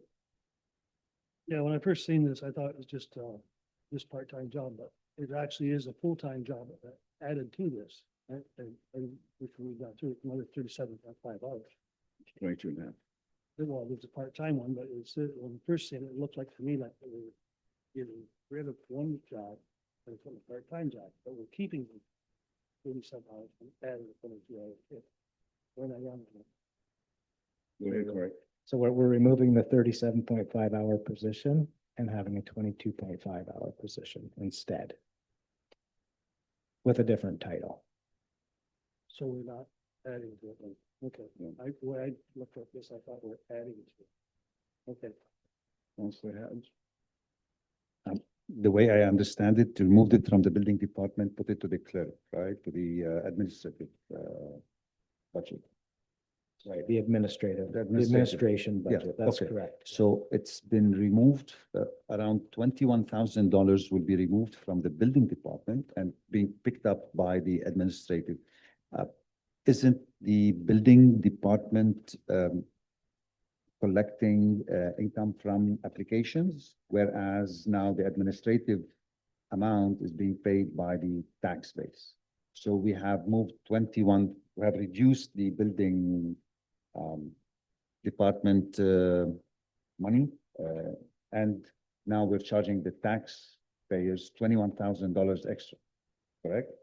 So what happens is if the building department, you're, in a way, in a sense, you're correct. So what happens is the fees collected help to pay for, they pay for the building department staff. If you don't collect enough fees, then taxation pays for that difference.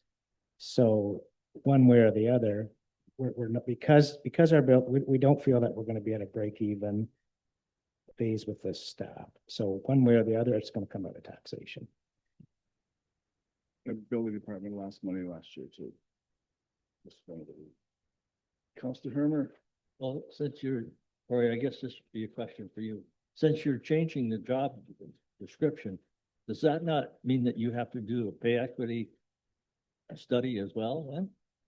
Yep, so we have a contract with Gallagher, so what will happen, this position will be removed from from our org chart, and then I would go to Gallagher with the new role description for this person, and they will do their formula, and they put together the comparisons, and that's kind of, that's what I have approval from council to do for each new position. So yes, pay equity certainly will have to be a part of this, every position. Councillor Hague. I'm reading here, using cloud permit has freed up, the software has freed up lots of resources, right? And has been beneficial. And I've tried it personally and it works pretty well. How did that change the workflow of the staff, especially the front counter staff? And is there any way to utilize cloud permit in more effective ways and enhance the effectiveness, hopefully try to reduce the costs? Is it okay if I defer to the treasurer on this one, as Sure. she's worked with them with this program?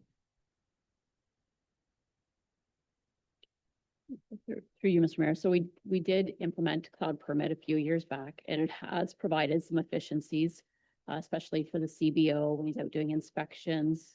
Anyone that's registered, they can see, approvals and things right away. In-house, it is improved because people are putting their applications in on their own. So what's happened is you remember we got a permit clerk, permitting clerk a few years back, but then she was off for a while. So she has just come back in November. And so she is going to work through to make better enhancements to how we use Cloud Permit, and working with the CBO. So every month they're doing something new, improving for inspections, improving little bits and pieces. So as we learn and have someone that can look at the system, they continue to make improvements. Anyone else? Councillor Inglis. It looks to me from the report, like the building department is saving about $47,000 a year with their being 50 and the 2,000. And I know the building department has been operating in a deficit for years, and the difference comes out of taxation. What are the provincial ramifications of continuing to not meet the requirements? Does somebody come down on us eventually? What requirements? Oh, my understanding is that the province requires that the building department be self-sustaining financially, and we haven't been able to do that for a number of years. Right. So there's not a requirement for it to be self-sustaining. The legislative requirement is that we cannot charge extra fees and collect a lot of money. We can't use it to offset taxation, so it does have to stay within the building. So if we were in a situation where we had a surplus year after year, it was getting quite large, then we would have to relook at what our fees are. Unfortunately, we are in the opposite situation that we continue to struggle to just cover the expenses of the building department. Thanks, that clarifies it. There any opportunity to, I know it was issued with septic and learning and training other people and so on, but to share our expertise with our staff of other townships? It's like thinking of Lennox and Addington or Addington Islands rather. At this, we're not, potentially, I mean, once she has all her certifications, maybe that's something we could, I mean, we kind of back up Central Frontenac on us. We have an agreement in place. So I mean, she'll be able to help out there and they can help out us, but that, you know, the way we're doing it right now, the big thing is the succession planning. None of us are getting any younger and it's really difficult to find, CBOs, especially CBOs with septic, permitting, record. So this is sort of part of the long-term and the big picture that we're doing. But at this time, I mean, we haven't really had the need. We did, South Frontenac did do this for us for quite some time. Before that, the health unit did, and then it got downloaded. So this is where we're at right now. But so I would say at this time, not a lot of opportunity, but we can certainly keep an eye out for that. And if that comes up and we have the time to do it, then possibly that's something we can look at. Good.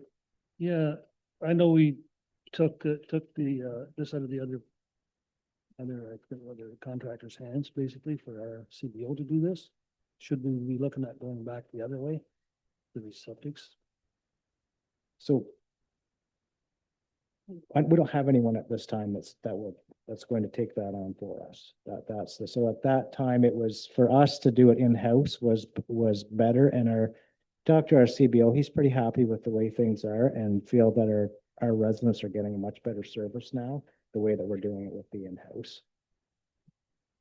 Okay, like Councilor Hurdle said there, this is the building department is supposed to be revenue neutral. Should we be raising our rates because this is not revenue neutral? We can't keep putting this on the tax base to catch up to it. Well, that's certainly a good question. And if you guys want us to bring back some, look into that and bring something back, you know, for your fees, we certainly can. Well, I think it should be. I don't think it should continue to be revenue, be losing money and the taxpayer is paying for the building department. I think it should be revenue neutral. Yeah, we can certainly bring back, if you want, we'll bring back a report with some recommendations for that, for discussion. I think it's a really interesting discussion, but keep in mind, it's a double-edged sword, right? You raise the cost of the building permits, you know. Like, but maybe we should up it. You know, it won't hurt to ask that to say, what are the ramifications? Can we do that as part of this resolution? Can we amend the resolution? I know we'll get flack ratifications from it, but we can't put that on the rest of the tax base that submitted on the building house. This should be on there and the up front on to them, not to the else pay. Without pressing go to the market.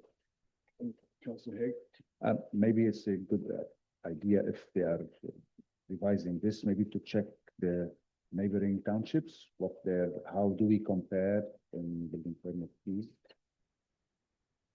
We certainly would do that for sure. We wouldn't want to be too far out of whack with the others as well.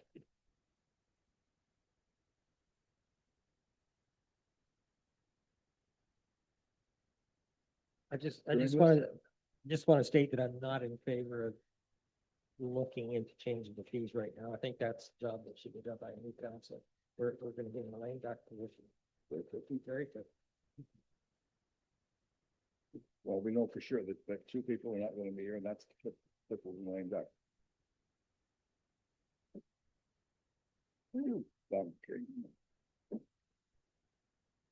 August 21st.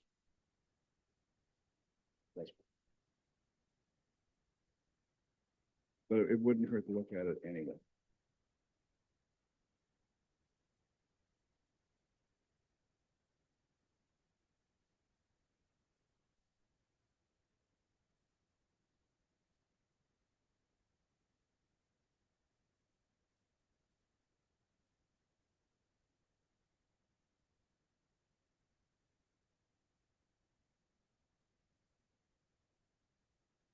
I'll let you explain that first and then we'll go through it. So the motion on the table is the one I read, which was included in the agenda and is specifically about the position. And then I have a separate motion for the fees so that you can vote on that separately. We have to approve the introduction of that motion onto the agenda. Okay, fine. All right. I gotta get it right. I know the process. I'm usually wrong. So, okay, so, in favor of the motion as presented or as read? 1, 2, 3, 4, 5. Opposed? The motion's carried.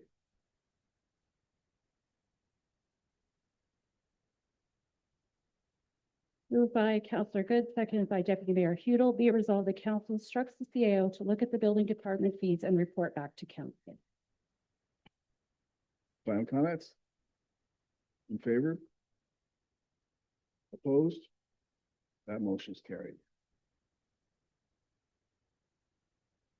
Okay, we're gonna take a 5-minute break, well, a 7-minute break till 10:55. Welcome back, everybody. We're starting with item 11B, Shore Road Allowance Closure and Bylaw for Jarabec and Paddock. Moved by Councillor Good, seconded by Councillor Hodge. Be it resolved, the council receives for information the clerk planning manager's administrative report entitled Shore Road Allowance Closure and Sale Bylaw, Jarabec and Paddock. And that is required by bylaw 2025-04. The following be declared as surplus and sold to the adjoining owners. All that part of the Shore Road Allowance around Big Gull Lake lying in front of Lot 8 Southwest Range, Geographic Township of Clarendon being Part 1 on Registered Plan 13R23491, Big Gull Lake be declared as surplus and sold to the adjoining owner. And a part of the Shore Road Allowance around Mississauga Lake lying in front of Lot 18 Concession 7, Geographic Township of Barrie being Part 1 on Registered Plan 13R23492 be declared as surplus and sold to the adjoining owner. An appraisal of the property is not necessary as this is the Shore Road Allowance. The council instructs the clerk to ensure the easement to Hydro One Network Incorporated is registered prior to the transfer, and the council will consider a bylaw later in the meeting to stop, up, close, and sell these portions of the Shore Road Allowance. Comment? In favor? Carried. So that takes us to item 11C. And that is the tree canopy policy update.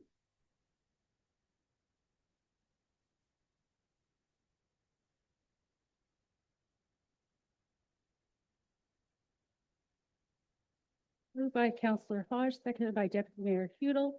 Be resolved, the council receives for information the clerk planning manager's administrative report entitled Municipal Act Section 270 Policy Update, Tree Canopy and Natural Vegetation Policy. The council will consider a bylaw later in the meeting to adopt the tree canopy and natural vegetation policy. Comments? Councillor Fowler and Councillor Hay. Yeah, does that mean that we would eventually have to notify the township with the tree down on the property? So the way that the bylaw is drafted, no. We're required to have this policy under the Municipal Act.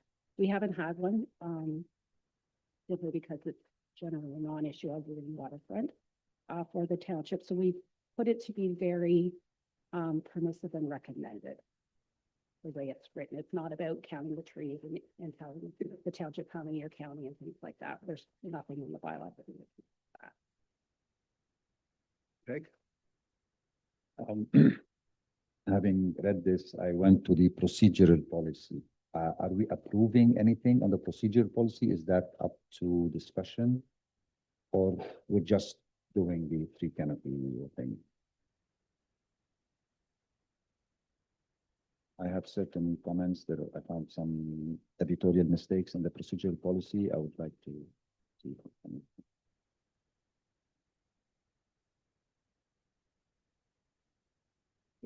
Yeah, we'll get that later. That's what you're here. Not bad paper, right? Okay. All right, so in favor, Kathy? Carried. Takes us to 11D, Senior of the Year Award, 2026 nominations. Moved by Councillor Hodge, seconded by Councillor Good. Be resolved, the council receives for information the clerk planning manager's administrative report entitled Senior of the Year Award 2026 nomination, and that this award gives the municipality the opportunity to honor one of our outstanding local seniors for the contributions they've made to enrich the social, cultural, and civic life of our community. And the council nominates, and it's open for nominations, as Senior of the Year and instructs the clerk to submit the application prior to April 15th, 2026. Okay. Does anyone wish to, Counselor Good, then Counselor Hagan? Question is, can we nominate two? Like a husband and wife?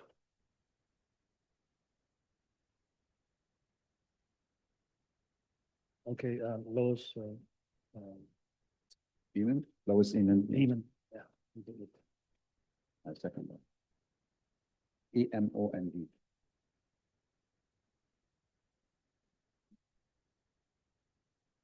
And Counselor Hagan was the same. Yes, we discussed, Council Good and I, nominating both Red and Lois together as a unit because of their great work that they do for our local food bank. But if we cannot do that, we go with Lois. Did they live in North Mountain? Okay. Okay. All right. Anyone else? Lois Eamon it is. Thank you for that. They, both of them do so much for the municipality. For some reason, I thought that they've done it towards an afternoon, but they're always in that stuff. Okay. So, the reason I wanted to do two of them are both was dead is because they both work together all the time, so it's, but she does apparently a lot of it. And if I may correct you, Mr. Mayor, they work a lot in Cloyne, not in Northwood. They work a lot in Cloyne at the food bank. Lois dedicates almost all her time to the food bank and with a lot of volunteers as well. And Red does the driving and distributing of the food for people who cannot make it, and all on their own personal dime. They don't collect any money from anywhere. They donate a lot. we met with them the other day on food bank location, there were no, so my apologies in case I didn't make that clear. Anyway, they do a lot for the entire area, so. In favor of the application, sorry, in favor of the resolution, including Lois Eamon? Carried.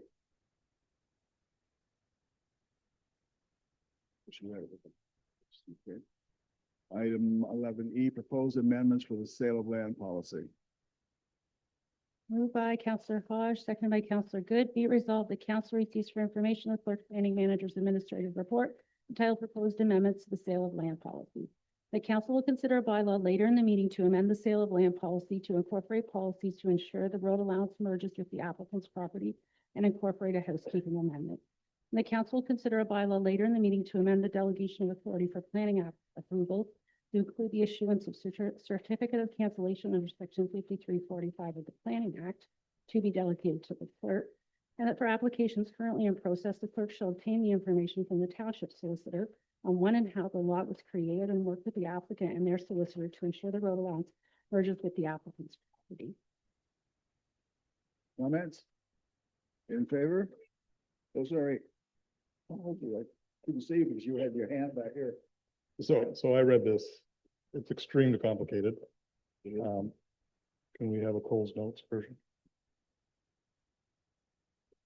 So prior to finding out this information, this amendment, we would do a consolidation agreement, which would consolidate the property owned by the applicant and the shore road allowance together, and the properties couldn't be sold independently. Changes at the province to the registry office will no longer allow us to register agreements against property, except under certain circumstances, like the claimant.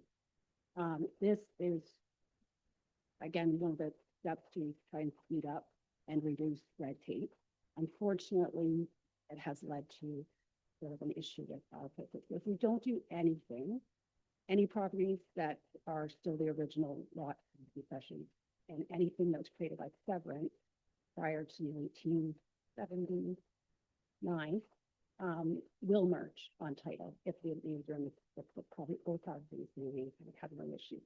Where the problem comes is that if it was created by severance after 1979 or by a planned subdivision, they will not merge. And so technically, someone, we would sell someone a shore road allowance, and then they could turn around and sell the shore road allowance to one person and then sell their property that's in behind it to a separate person.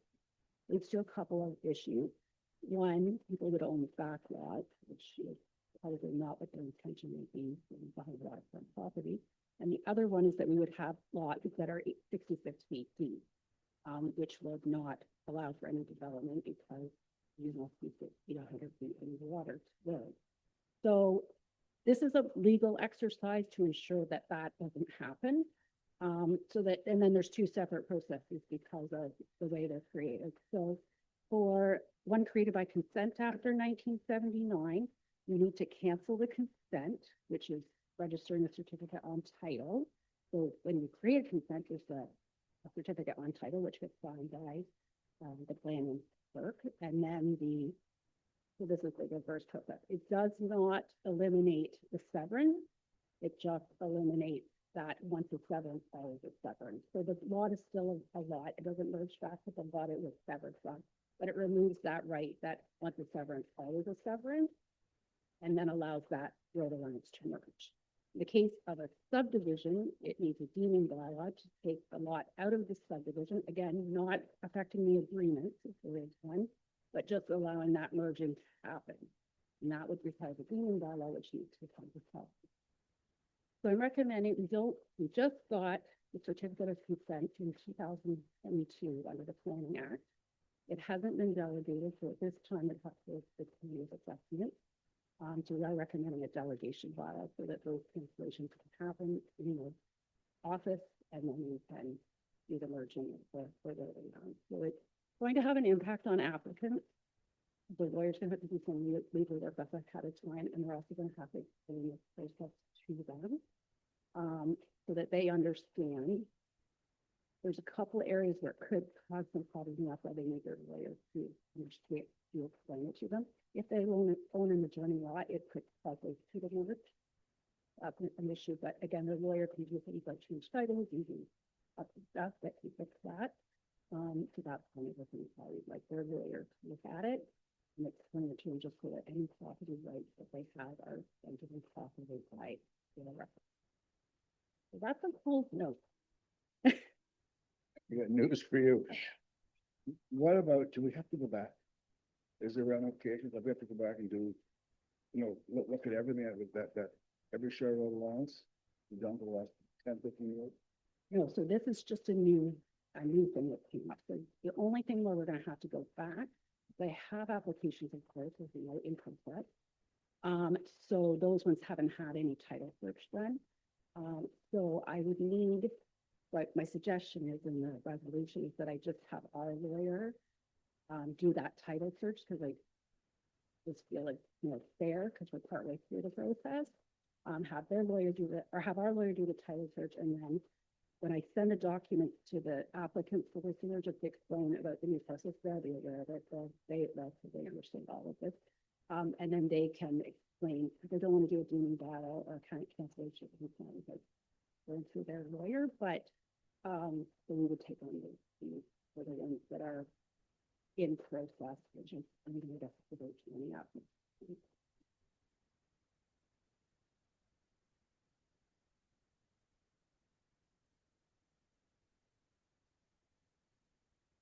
I realize it's complicated. Anybody else? In favor of the resolution? Carry.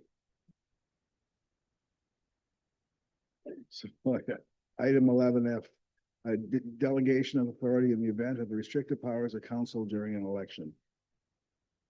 Moved by Councillor Hermer, second by Councillor Fowler. Be it resolved that council receives for information of the clerk, planning manager's administrative report entitled Delegation of Authority in the event of restricted powers of council during an election. And the council will consider a bylaw later in the meeting to delegate council authority to the CAO for possible restricted actions after nomination day in the event of restricted powers of council during the election only. Comments? In favor? Carried. Item 11G, Community Emergency Management Coordinator, Emergency Preparedness Week, May the 3rd to the 9th, 2026. Moved by Counselor Fowler, second by Counselor Hermer. Be it resolved that council receives for information the Community Emergency Management Coordinator's Administrative Report entitled Emergency Preparedness Week, May 3rd to 9th, 2026. The council is joining with the Ontario Fire Marshal and the Emergency Management Ontario to remind and educate local residents about the importance of being personally prepared. The council declares May 3rd to 9th, 2026 as Emergency Preparedness Week. The council approves the mayor's declaration. The council instructs the CEMC to include a copy of the mayor's declaration on the township's website, social media, and in the Frontenac News. The council instructs the CEMC to publish the quiz and approve the purchase of one two-person 72-hour emergency survival kit with water as a draw prize.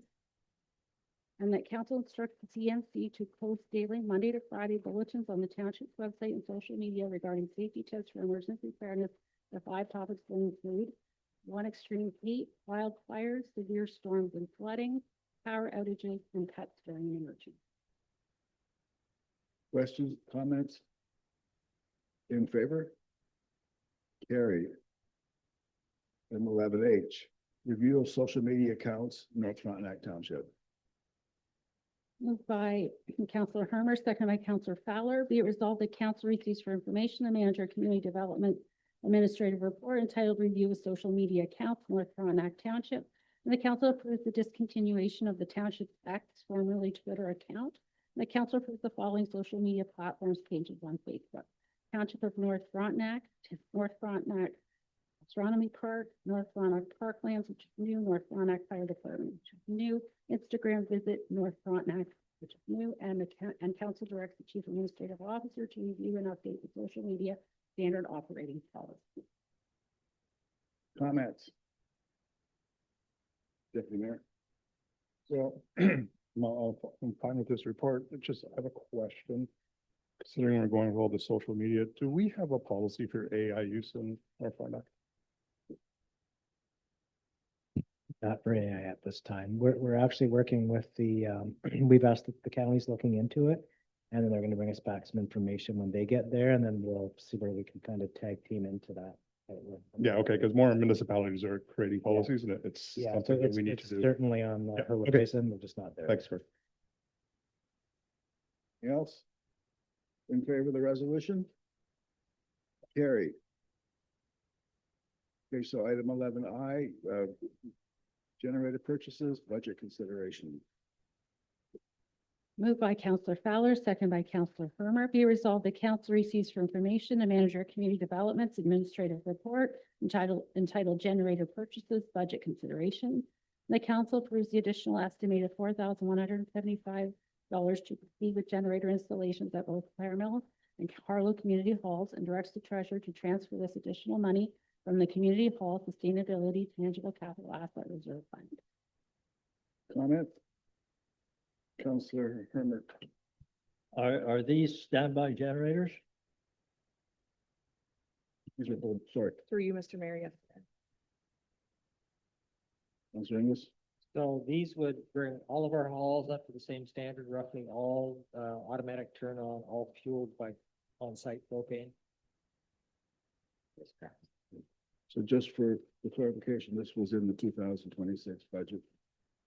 So it's just the cost of reality versus budget. Budget was amount, so. Any other comments? Councilor Fowler. Looking at the 4,000 plus, those generators are usually a little bit more expensive than that. Is that enough to cover it? The additional budget reality. Okay. All right, in favor of the resolution? Carried. Okay, item 11J, Manager Community Development, FCC Agri Spirit Fund, a grant opportunity, further enhancements to the rink and pickleball courts.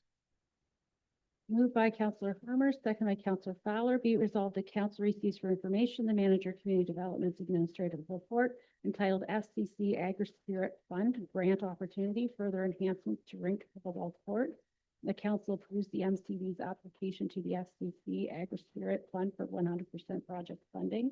The council directs the CAO sign the application for funding and enter into a funding agreement with FCC Agri-Spirit Fund if township is successful. And the council directs the MCD to have the bleachers, sound system, and accessible outhouse purchased and installed if the application for funding is successful. Comments? In favor? Carry. So we're at item 11K, Eastern Ontario Trails Alliance 2026 Annual Agreement. Moved by Counselor Fowler, second by Counselor Hermer. Be resolved that council receives for information the Manager Community Development Administrative Report entitled Eastern Ontario Trails Alliance 2026 Annual Agreement. And the council will consider a bylaw later in the meeting to sign the 2026 agreement with the EOTA to honor their trail permit on the Crown Roads within the North Frontenac Parkland. Comments? Counselor Fowler, then Counselor Haig. Yes, I understand the amount is gonna be $10,000. That's money that's available right now. Just point out that the EOTA has given this township about $200,000 over the years that they've been sponsoring us with the roads. Counselor Haig. Thank you, Mr. Mayor. I was going through the draft agreement. I believe in clause 7, there's a mistake. It says that the consent may be unreasonably withheld. It should be may not be unreasonably withheld. Dick, would you pick that up? And in the meantime, okay. Yeah, I see where he's talking, for sure. I will look into that and do their standard agreements that are they're drafted by our lawyers, so, but if there is an error, we'll make sure we get that corrected. So maybe, it says maybe, May not be unreasonable because. what does it say there? It says may be unreasonably withheld. Well, that puts ultimate control within our jurisdiction. Yeah. I'm not sure I want to give that away. Okay, so that, you had another comment? Yes, I have another comment. In regards to the insurance and signs. It's mentioned that they are not allowed, first the signs, they're not allowed to have them. But there is nothing that says if they have them, what happens? There's no rectification process, no ramification, nothing that says if they do, this will happen. And there's no enforcement or remedy. Through you, Mr. Mayor. So this is very similar with all our ATV agreements, through our agreement with the ministry. So if they posted a sign, staff would just take them down.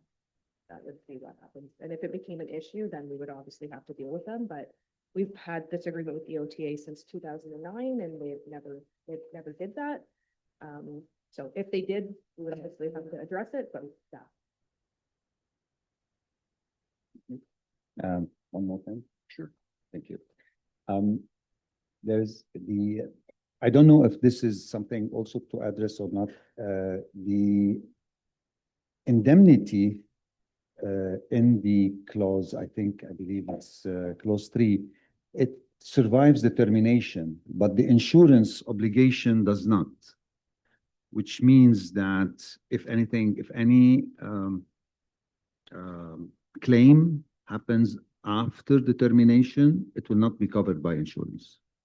Just a note for you if you would like to amend that. Protect against claims post-termination.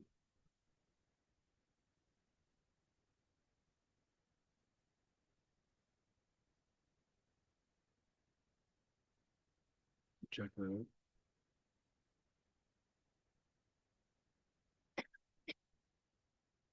Go ahead. So the resolution does say that you'll consider a bylaw later in the meeting. Would you like that bylaw removed and brought back? Thank you. So 3 weeks. Can we do this within 3 weeks, Brooke? Through you, Mr. Mayor, we certainly can, staff time can do that. This agreement is effective April 1st, which is, we're gonna create. We will be able to authorize their trail usage. We are not seeing it yet due to weather, but we'll keep in mind that that will put them behind. And we have signed 2 other agreements with that exact wording already this year.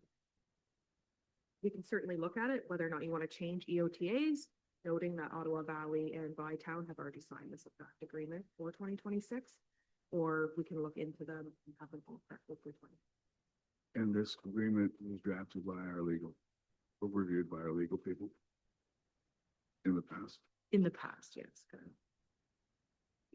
Or Council Pete? So no need to postpone it, but we can add an amendment or addendum to the agreement. If they accept to sign it afterwards, fine. If they don't, then it can be reviewed for later. Part of the problem is that the ATVs that use it, and I don't know what the OTA's requirements are, Councilor Fowler might. If it's on the Ontario Federation of ATVs, every bike has to have their own insurance as well.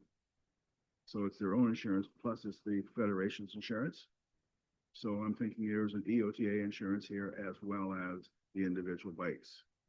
But I can't be sure of that on this side. So Corey, then Fred.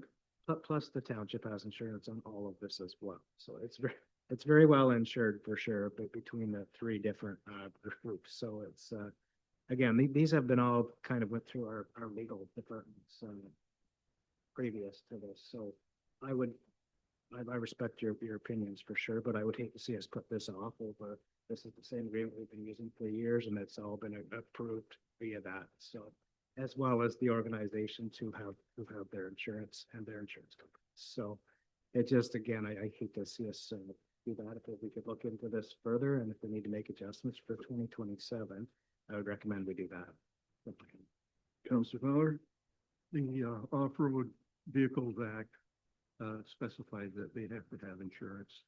So any ATV, whether or not they're on private property or on, especially on publicly owned land, have to have that insurance. And it'd be like liability insurance we have for our cars. And the EOT is very diligent when they're dealing with the liability issues in the contract. I know that, like I have a ATV and it's licensed and it's insured and I have a trail pass through the Frontenac ATV Club, and they require proof of insurance and everything else, and the license and the bike, and they record the number of the whole shebang. They're charge you the money, so, anyway, okay. So the resolution as presented, in favor? Opposed? Carried. Thanks, Mike. Those are important points. They really are. Sometimes you get into this stuff and it's just been a long time and just going, okay. Fresh eyes are always good. So item 11L, enhancing access to spaces for everyone, the EASE grant for accessible Sand Lake Beach. Moved by Councillor Hermer, second by Councillor Fowler. Be resolved, the council receives for information the Manager Community Development Administrative Report entitled 2026 Enhancing Access to Spaces for Everyone Grant Application, Accessible Sand Lake Beach. The council approves the Manager Community Development application to the 2026 EASE grant application, Accessible Sand Lake Beach, for 100% project funding. And the council directs the CAO to sign the application for funding and to enter into a funding agreement with EASE grant upon the township's successful application for 100% project funding. The council directs the Manager Community Development to have the accessible additions installed at the Sand Lake Public Beach if the application for funding is successful. Comments? Councilor Good? I know the association there is against this. And one of the reasons is that we've had so much problem with, or they've had so much problem, or the township too, bikes, ATVs not going down on that beach, ripping out everything all up there, doing damage. I know I appreciate the Moby mats not for wheelchair accessibility part of it, but I think we're opening up a big can of worms there by doing this.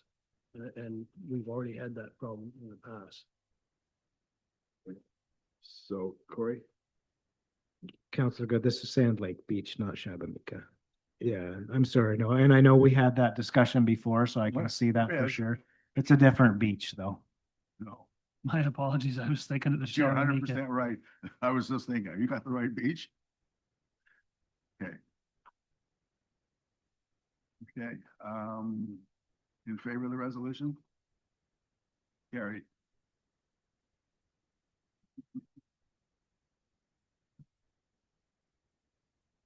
So we are now to item, M, 2026 land use permit with the Ministry of Natural Resources for the North Frontenac Parklands. Moved by Counselor Fowler, seconded by Counselor Hermer, be resolved that council receives for information the manager of community development administrative report entitled 2026 land use permit with the Ministry of Natural Resources for the North Frontenac Parklands. The council approves the 2026 land use for operation of the North Frontenac Parklands. Comments? In favor? Carried. Okay, item, 11N, motor grader purchase update, capital budget adjustment request. Moved by Counselor Herbert, seconded by Counselor Fowler, be resolved the council receives the Public Works Manager's administrative report entitled Motor Grader Purchase Update Capital Budget Adjustment Request. The council approves an increase to the approved capital budget for the replacement of the G94 1994 grader to purchase an all-wheel drive grader with a plow and wing at a cost of $592,850 plus applicable taxes. The council instructs the treasurer to transfer the additional $53,284.16 from the road sustainability tangible capital asset. Comments? Counselor Hague? Questions, I'm not sure if this is included or not. So there's $13,880 as additional warranty. Does that include on top of the standard 12-month warranty or including that? Do you know the answer to this? For you, Mr. Mayor, so that grants it the additional month from 12 months to the 8. The manufacturer's warranty covers 12 months and this is an extended post that. Okay, thank you. Anybody else? In favor of the resolution? Opposed? Carried. Item 11O, new grant opportunity, all risk municipal grant. Moved by Counselor Fowler, second by Counselor Hermer, be resolved that council receives for information the Technical Services Office's administrative report entitled Grant Opportunity All Risk Municipal Grant. And the council approves submitting an application for funding to local authority services to purchase 3 mobile weather station cameras, and that the chief administrative officer is authorized to sign the All Risk Municipal Grant application for funding and agreement if successful.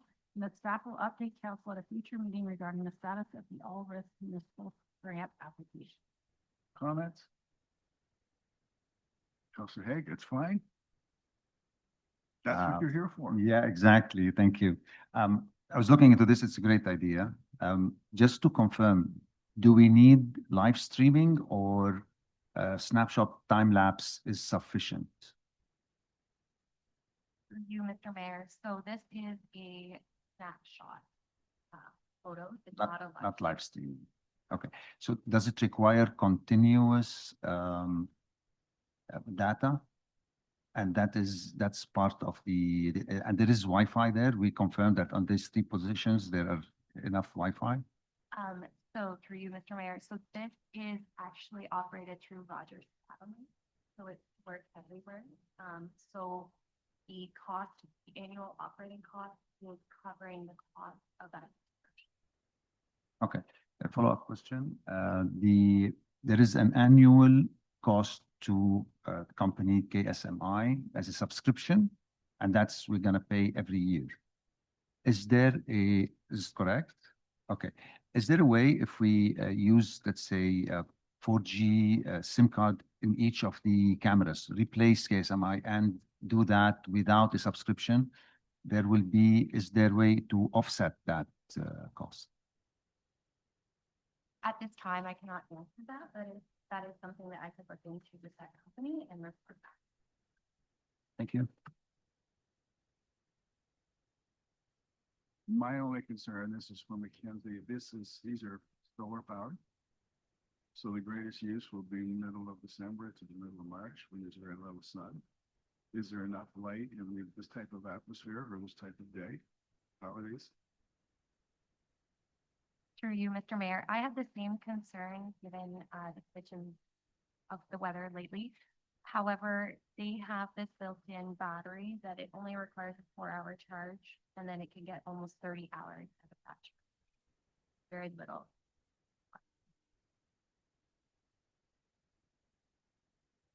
Is there a way that we can try these on a rental basis or lease basis for a year or something, see how they work? And then enter them, or do you know, maybe looked at other installations from last? Jonathan? Through you, Mr. Mayor, we currently, I monitor 3 different cameras. One's located on Beatty's Curve, one's located in Maberly, and one's located at the north at Denby intersection at 28. And it's a really good tool to use. Just incoming weather. It's a very good tool for this. No issues about long-term power? No, Like not those at other all. Cameras aren't wired directly, are they? No, they're not. They're very similar. You can see them along the highway there with just solar. And then our signs that are coming into the village are also solar, and they have been very good. I've never seen the one entering Plevna ever turn off. No comments? In favor? Carried.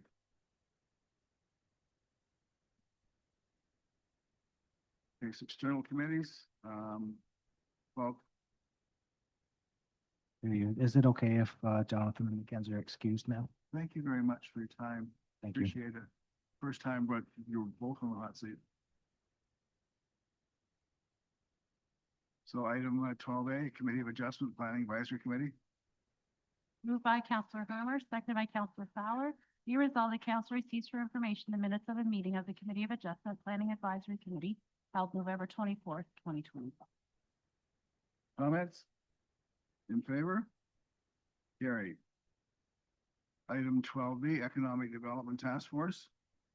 Moved by Counselor Fowler, seconded by Counselor Harmer. Be resolved that council receives for information the notes of a meeting of the Economic Development Task Force held March 16th, 2026. Comments? In favor? Carried. Item 12C, Environmental Task Force. Moved by Counselor Fowler, seconded by Counselor Harmer. Be resolved that council receives the notes from the Economic Development Task Force dated March 31st, 2026 for information. The council received the information prepared by Katie Sura, Environmental Task Force member, which was endorsed by the task force and encourages residents to provide comments on the proposed high-speed train to Alto. Scott Reed, MP, Prime Minister Carney, and the Federal Minister of Transportation. And the council proclaims April 22nd, 2026 Earth Day and instructs the clerk to post the mayor's proclamation on the township's website and social media platforms. Comments? Deputy Mayor? In the minutes, I just want to make a correction. There was a question asked by John whether or not the Alta route should go down to the 401 or in the south area. And it states here that Sir noted her suggestion would be in the rail line go towards Highway 401. That's not exactly what was said. And what should be put there was currently the scope of planning studies did not include space for the high-speed trade corridor on the 401. So we can make that change to the public minutes.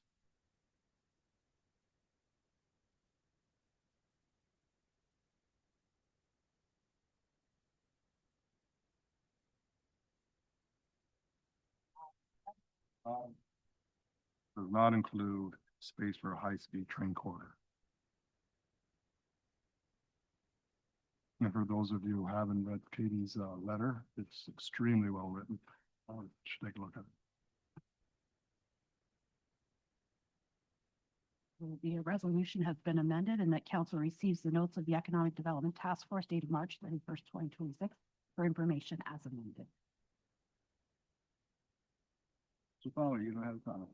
Okay. Anyone else in favor of the amended resolution? Carried. So item 13, giving notice of motion. Does any council wish to do that? Seeing none.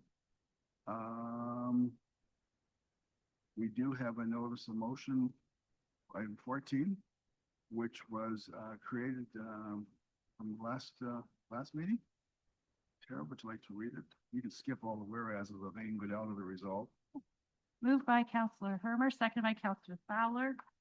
Therefore be resolved that Council of the Township of North Frontenac supports the County of Frontenac's motion on advocating to the Province of Ontario for the prioritization and full funding of the Kingston Health Sciences Center redevelopment project, and that the Township of North Frontenac adds its support in advocating to the Province of Ontario for the prioritization and full funding of the Kingston Health Sciences Center redevelopment project, and that a copy of this motion of support be sent to the County of Frontenac, City of Kingston, the Kingston Health Science Center, the Premier of Ontario, the Minister and the Deputy Minister of Health, the Secretary of Cabinet, the Minister of Infrastructure, and John Jordan, MPP, urging immediate advancement of the KHSC rebuild in the provincial capital plan.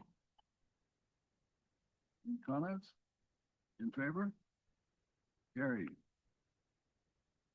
Item 15 is councilors' portfolios of verbal reports. Mayor is up first, so attended a meeting of the Emergency Management Program Committee. It was really interesting. We had a Housing Advisory Task Force meeting last week, or actually earlier this week. And then Corey and I met with Red and Lois Eland, and they were representing the food bank. And we also met with the CAO and the REEV of Addington Highlands to talk about relocating the food bank in Coy. Apparently the building that they are in is on the block to be sold, although there's no final decision. It looks like they're going to move the health department out, and based on what seems to be happening, that building will be sold. And we talked about maybe purchasing it, but that's a building that it's old, and we decided not to. So we did look at there's what's the church? United Church? Maybe Methodist Church? Free Methodist Church up further. They're more than willing, and we met with them with the facilities and everything else. So that's been left for the food bank and the church to decide what they want. And then we said, well, if whatever you need beyond that, then we have no authorization to extend additional funds that would come from this body. Councilor Hermer. Well, I understand from the information I received that they have approved that. All they require is that they help with the expense of the hydro. That's not quite close to the information we had. We were there. We did meet with the treasurer from the church. We did meet because everybody else was there, and we said we'll leave that up to the two groups to sort out. The space they're offering is really great. It's a great access, but so it's really up to them. And then if they're going to come back to us, that's fine. And the issue of hydro may be better explained this week because we don't know. So we're waiting for food bank to make a decision whether they want to move or not. And number two, if there's an additional cost, wouldn't be great. They really work hard, and based on what you said earlier about Lois and Red Eamon, they really work. And they've outgrown the place they're in. Like there's boxes of food everywhere. You can't even move in there. So, okay. I also want to acknowledge an individual by the name of Miles McDonnell or McDonald, who lives just off Myers Cave Road. There was a photo op at Highway 7 and Highway 41, Calder intersection. And it was the warden of Leamington Addington. It was the REEV of Addington Highlands. And I think Councillor Yosh was there and Rick Breezy from the province. And they were celebrating the decision of the MTO to go ahead and rework that intersection over the next couple of years. This came about because Miles was the one in behind the scenes who worked diligently over a year or two. He really pushed the envelope, got the MTO to do a traffic study when it's busy, not in March. He had them do it in the summer, had them follow through, and he is the one that's really behind it all and didn't get any credit, and I'd like to acknowledge that. Other than that, on to Councilor Good. Councilor Haig. Met with the board of the health team. They meet once every quarter, once every 3 months as the board. Elected a new chair for the board, and most of the discussions are in camera, so I cannot share anything except that we formed a committee for governance review. I am on that committee, and we are going to look into all the procedural governance policies to update them, and basically that's it. In addition to that, we met with the potential new doctor that's coming into the area. We came here actually, and we met with Cory and Mayor and Deputy Mayor with the Chief Administrative Officer of the Family Health Team. It was a very productive meeting. The potential doctor seems to be to like the area, to like the place. We are expecting a response after finalizing the final agreement if it works.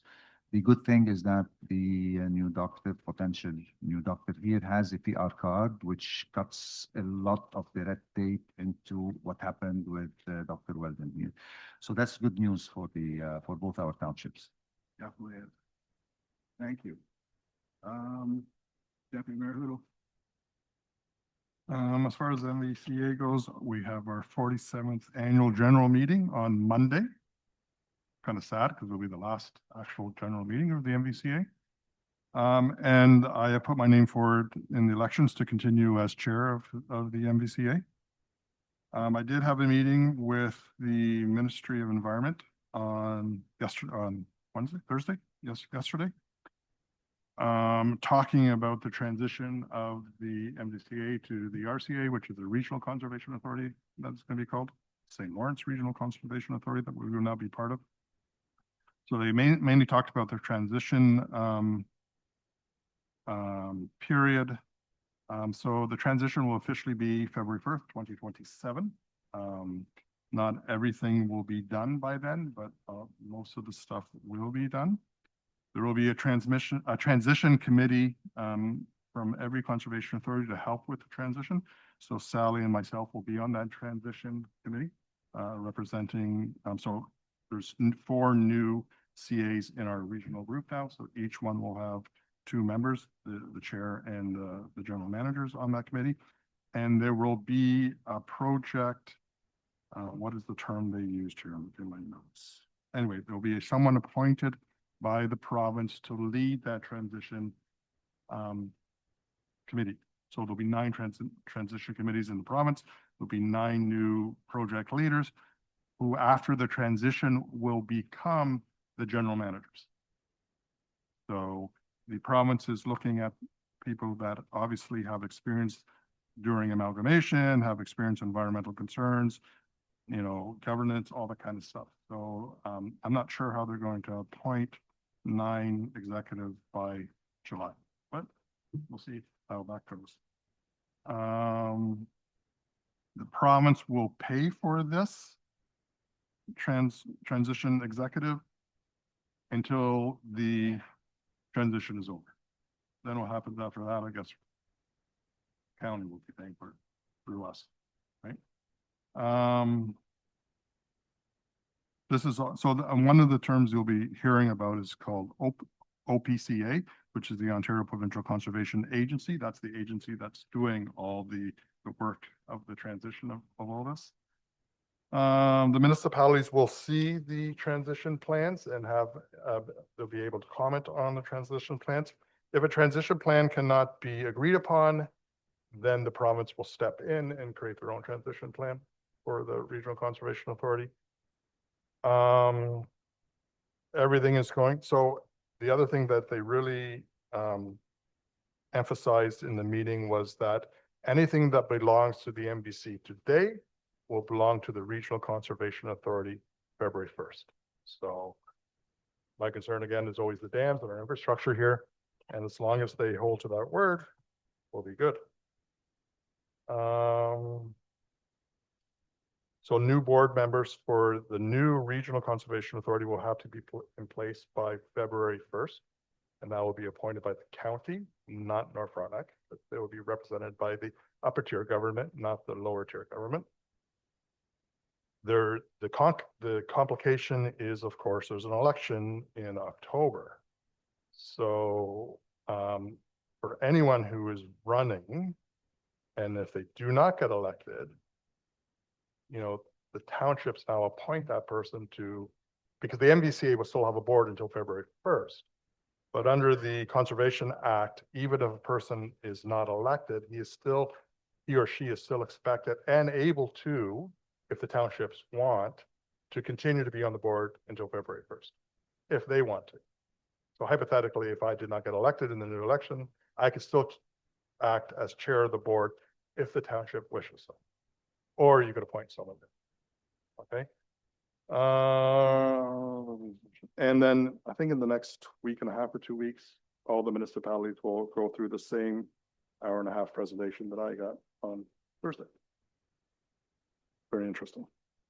And that's it as far as that. And I just want to talk about the Alto train. The MVCA was asked to comment on where the Alto train should go, only looking at environmental concerns. Just environmental concerns. So there are three, we know there's a south central sort of routes that are being proposed, and they were asked to look at each one. I looked at North Frontenac, and the suggestion, or there's not a recommendation. So the MVC is not recommending anything, just saying that if it had to go through North Frontenac to reduce as much environmental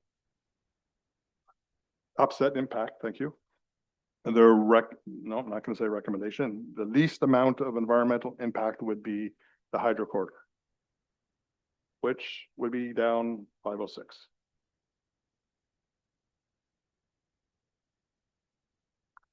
And that's all I have. And feather you later, or it's a tough decision.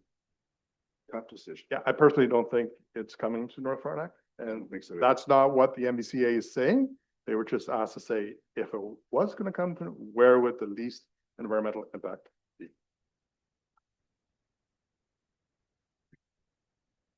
Okay.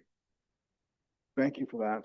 It is so important for us to follow both those topics so closely also, and the Conservation Authority realignment. That one has the potential to come back and bite us as well.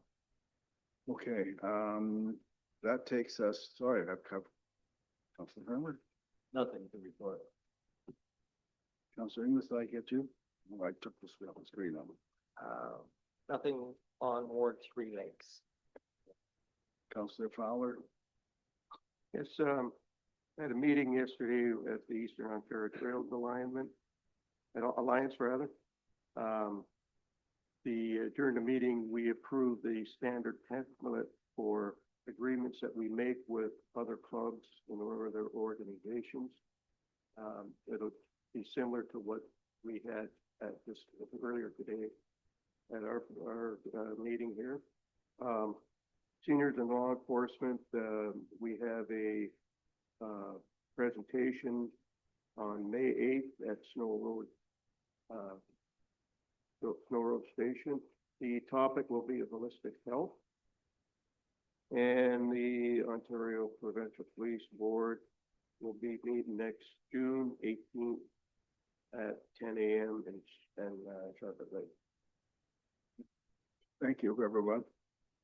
That takes us to item 16, bylaws. May I suggest, considering Mike noted that he has a few issues with the procedural bylaw, that we do this as two motions, two resolutions. The first one is everything that's here, less the procedural bylaw. Look at that, right?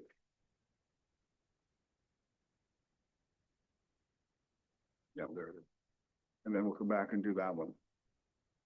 Moved by Counselor Fowler, second by Counselor Hermer. Be it resolved that leave be given to the mover to introduce the following bylaws that have been circulated to all members of council. 2026-20 to close and sell portions of the Shore Road allowance. 2026-21 to adopt a tree canopy and natural vegetation bylaw. 22 to delegate authority during a restricted authority lame duck council period. 24 to amend bylaw 2024-10 to delegate approval of planning applications. 2026-25 to adopt a policy for the sale of land. And 26-26 to enter into an agreement with the Eastern Ontario Trails Alliance. And that these bylaws be read a first, second, and third time and finally passed. What about this and then the zoning bylaw? Exactly, exactly. Okay. Any comments? In favor? Carried. Okay, so that brings up the procedural bylaw. Mike, what were your issues? Are they just spelling mistakes? Sorry, no, not spelling mistakes. The certain items. First, a resolution, as I understand it, is a motion that has passed. A defeated motion, is it still called a resolution? It is still called a resolution? Okay, all right. Second thing, the complaint section was removed from the old procedure policy and there's no replacement. There's no complaints policy in this. I'm gonna step in here. Yeah. Okay. So, and you're about fine. How long will I do this? So council has been through this twice now. That's what This year, okay? So here we are at this point in time, ready to approve something. Now, no discussion. well, hang on, maybe, okay. I'm kind of thinking about that. Should we approve the bylaw as it is now and then look to see if there are additional issues that we can enhance the bylaw with? At a later time, like we still have time to do that between now and, you know, the end of August and so on. What does council want to do? So I thought it was just spelling errors. but- There is one spelling, one error, reference error. Item 19 says closed session. It's referred to, it should be item 19, and not item 20. It's referenced twice. That's one of the. Okay, so Mike, I cut you off. I'm sorry. I just didn't want to get into a long-term discussion. So what were the other items you wanted? You looked at resolution, complaint process was removed. That reference to the wrong item, closed session twice. I can give that the thing. The second thing, it's also a question whether it's intentional or not for the EMPC. Quorum, previously, I compared the previous one. Their quorum insisted on having at least one council member present in the company. Now here it says just 50% of the members. Is that also been discussed and approved by council? Is this an intentional or just an omission? One more thing. Can I go on? One more thing. The task force, the volunteer appointment, it says it should happen in closed session according to the new act. Personal names. Yes. Does that comply, just question, does that comply with the municipal act for closed session requirements? Has it been checked and complied? I don't think. Just concerns. No, good point. Good point. So we have a choice here. We can either pass the bylaw as it's written now, and then we can, if we feel strong enough and everybody else agrees with Mike, we can actually create, we put that back on the table and bring it back. Councilor Fowler. Yeah, if we pass it as it's written, we can bring it back at a later date and put the amendments in. Would that be all right? And that's the question. So I'm going to move forward with the resolution. Tara's going to read it, basically saying we're going to approve it. But that doesn't, and if it's passed, that doesn't mean that someone can't bring it back and we can put it back on the agenda. And it can be back on as early as 2 meetings from now. Okay. We'll make the corrections that are necessary right now too, right? Well, it's only just the one item, just the one reference to one item. That would be corrected. It would be section 3.11 and 3.12. Referencing closed session as 20, it should be 19.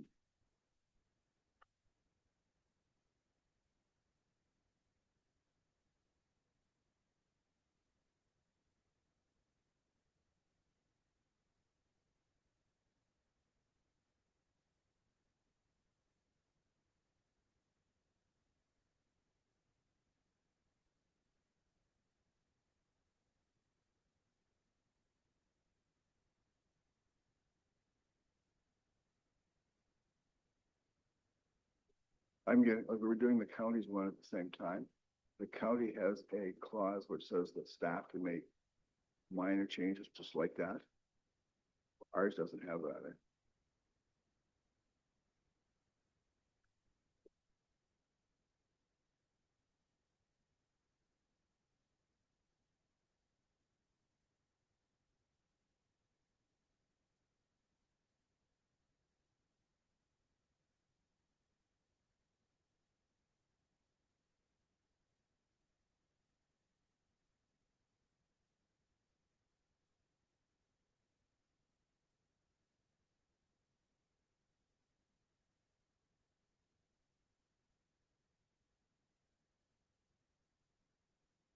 Moved by Counselor Raj, seconded by Counselor Good. Be it resolved that leave be given to the mover to introduce the following bylaw that has been circulated to all members of council. Bylaw 2026-23 to adopt the procedural policy as amended in sections 311 and 312 with the reference to the closed session. No comments? In favor? Carried. Okay. That brings us to item 17, the public forum. I want to do a bit of review here. Public forum is designed for us as a council to hear what the public thinks about the items that we discussed today. It's not a question and answer period. It's not a political scrum where reporters get to ask a lot of questions and so on.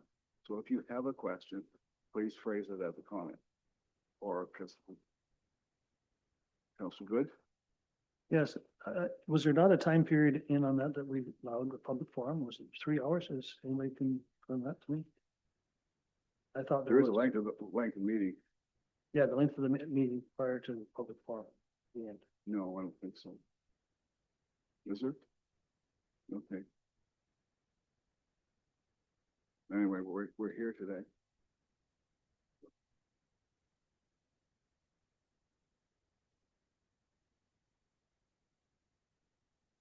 And when did it start from? We started from 10 o'clock or 5 to 10.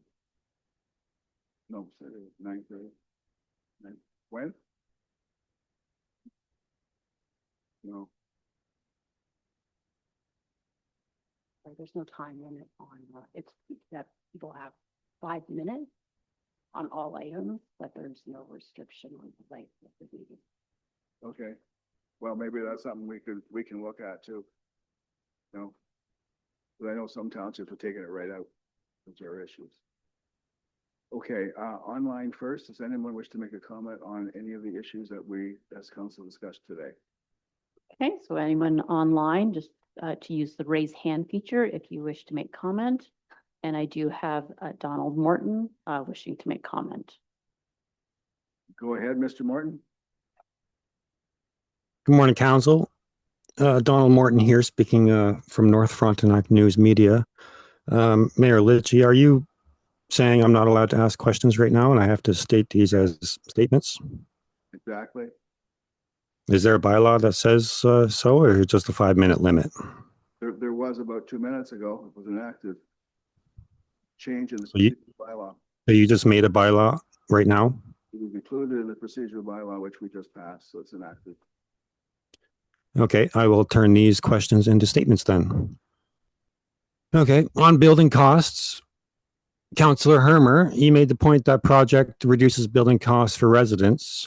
If those costs are being offset by taxpayer subsidy rather than genuine market savings, one would think claiming the costs are lower constitute an accurate characterization of the benefit of taxpayers. I think that basically saying if the taxpayers are substituting, are subsidizing, sorry, the offset to make the cost lower, to me, it kind of feels like a statement made in bad faith saying planning costs are lower if they're just subsidized by the taxpayers anyway.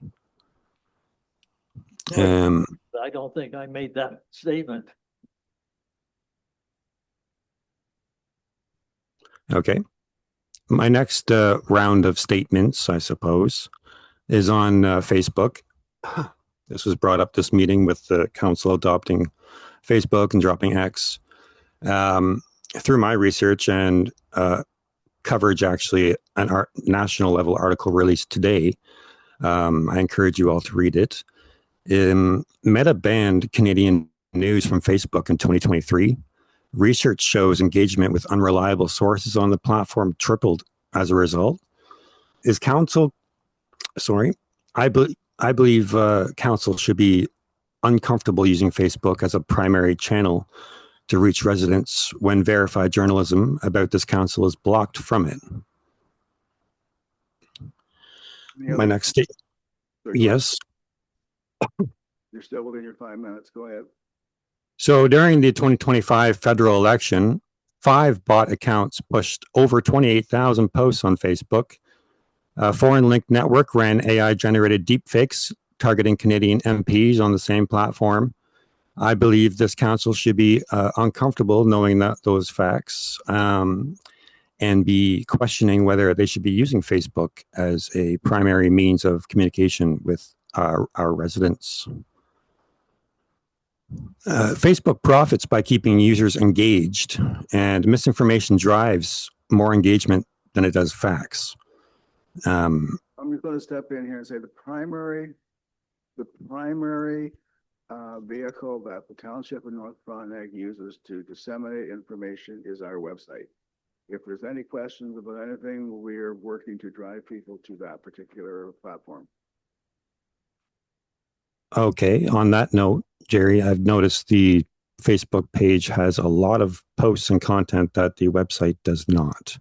So if it was the primary vehicle, one would assume either Facebook is a direct clone of all of the content on there, or the website also has a section on it that shows all of the Facebook posts as well, which is completely possible.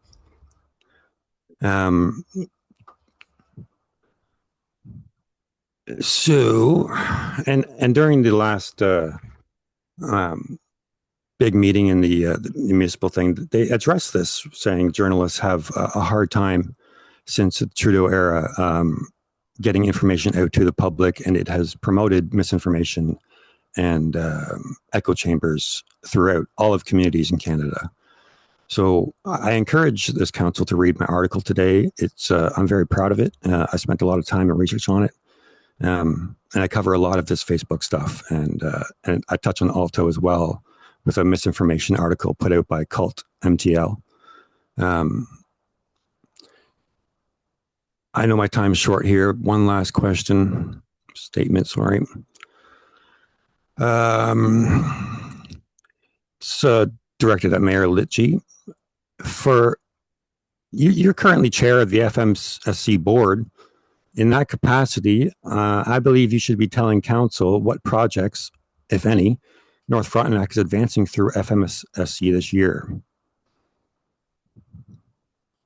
Is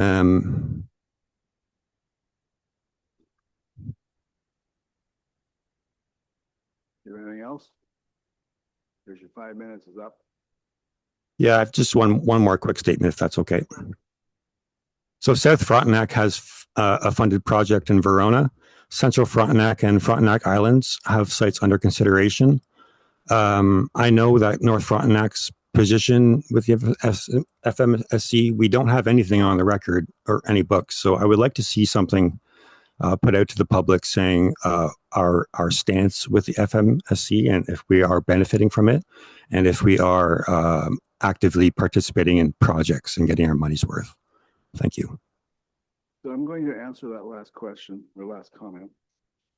Thank you for all your comments, but FMSC is actively promoting their technologies, which will lead to hopefully to denser more dense housing, smaller lots, reduced costs, and greater protection and efficiency for waste removal and water supply.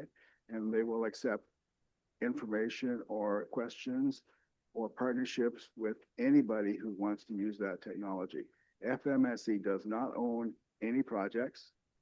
The Verona project just happened to be partway through, and it's a 3 to 5 year project just to get through the province. And I've been right in Doug Ford's cabinet office talking about this with them.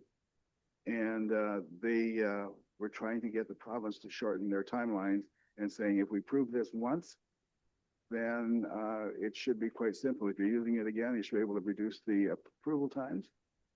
Because the technology that Mr. Gallivan was talking about earlier this morning is really suitable for housing subdivisions over 30 homes, in fact, probably even higher, because it is expensive. And that's one of the reasons we went with the Nutera system for the long-term care facility at Fairmont Home in Glen Burnie, because we wanted it as a showpiece. But once again, under no circumstances does FMSC own any facilities any projects, but is working adamantly or aggressively to get people on board to use this technology. And if they decide to do it, that's up to them, and then they can talk to FMSC about having FMSC manage it for them. No, nobody's mandating anybody to do anything.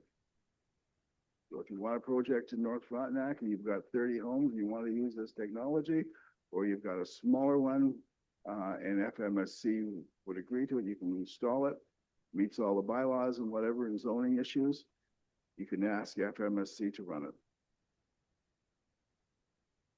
Okay, thank you for answering. I'm a little bit confused. You've cherry picked a couple questions to answer to me and chose to ignore a couple comments. You and I've had Again, thank you for your time, Jerry. I'll note that you're not letting media interact and questions. So Thank you, Donald. thank you for your time today. Starting 3:30 a.m. on Good Friday. Okay. That brings us to where are we now? Oh, I'm sorry. Is anybody else online? Anyone else online that wishes to make comment, please use the raise hand feature. Anybody in the council chamber? I'm seeing none. Thanks, Kevin. Ms. Willis?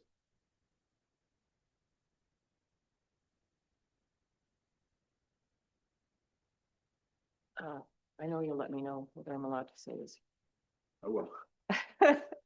So, I just had a couple of, I actually wanted to kind of address a few of the councilors, if that's permitted. Yes. Okay, thank you. Well, your comments are general. Yes, they are. It's just kind of, I wasn't kind of aware of how to actually kind of bring it forward. So, I wanted to speak about, it to Mr. Fowler, Councillor Fowler. Your involvement with, the different, ETV groups and the EOTA, regarding voluntary services. And there's a couple of other clubs, I think, that do volunteer work, as part of a funding process for the trails and things. There was something going on recently. There was a controversy over some of the clubs paying higher fees, because some were kind of looking at volunteer work as being their initiatives and that kind of counting for fee allowance changes. First place on my portfolio here, I don't represent other clubs. The only organization I represent, and I'm on the board of directors for the Eastern Ontario Trails Alliance. Yeah, and I think as far as my comments before to these other clubs during their presentation, they were directed at the fact that maybe like they're reducing their fees of what they want to give to us and maybe jeopardizing what Eastern Ontario Trails Alliance gives. I don't represent those clubs. No, I think that there was kind of a controversy, and I just wanted to point out that I know that your fee for being on council is very trivial. And I do know and appreciate all the volunteering work that you've done. have watched kind of your commitments with regards to those initiatives. And I think that that's an incredible point to put forward. So my personal feeling is that volunteering really does count for a lot. And I feel as though it does provide added value, even though the money's not kind of there. So I think it's kind of having an extra pair of hands really makes a difference. And I'd like to kind of talk, yeah. Well, this doesn't get to be a back and forth. If I want to hear Ms. Willis's opinion, you know, you don't have to defend yourself or anything else. No, it's not a defense. I'm just saying that I wanted to maybe discuss this further with you with regards to looking at volunteering as value added. So that the policies could kind of be clear about funding and volunteer with. I don't put a money value on my volunteering. No. Some of these people are putting up, saying that it's worth some money, but they don't give you how many hours were put into it, how much time, what they did. And they don't categorize it that way. So how can I rely on them saying that these people are volunteering when they do not give me the details of the volunteer work and how many hours? That specific information should be available when you're claiming that. And I think that you're absolutely correct. And that's something that I would like to see changed. If you'd like to further discuss that, that would be great. Keep going. Mr. Councillor Inglis, I do appreciate all the work that you've done here. And I know that you've been here a number of years on the committee or at the table. During one of the Housing Advisory Task Force meetings, you had mentioned that, you know, trying to improve and make more efficiency with regards to having new housing here. You might want to develop new bylaws. I was just wondering if there might be some bylaws that could be repealed that would improve the plot. Right? So that you think there should be bylaws that could be. It has No, to- I just as a comment. Okay, well, I'm just saying this is a food for thought. Okay. That's all. So like this is the way things used to be years ago, when hardly everybody came and asked questions. Now we have a more active public, and we appreciate that. But it's not a question and answer period. No, I'm not asking. I'm just Okay, so it's just kind of a point of view. It's kind It of is. a learning experience as we move forward. This is the first shot. Okay. So as we go further, we get a little better. Yeah, So- excellent. And just one more, Councillor Haig, I wanted to say welcome, and I, based on your information today, thank you for moving forward with the healthcare. One of the things that you didn't indicate was where this new doctor would be posted. In the health team in Northbrook on 41, same location. On 41. On 41. Oh, Yeah. that's great. Thank you. Which serves North Frontenac and Eddington Island. Yeah, thank you very much. You ready?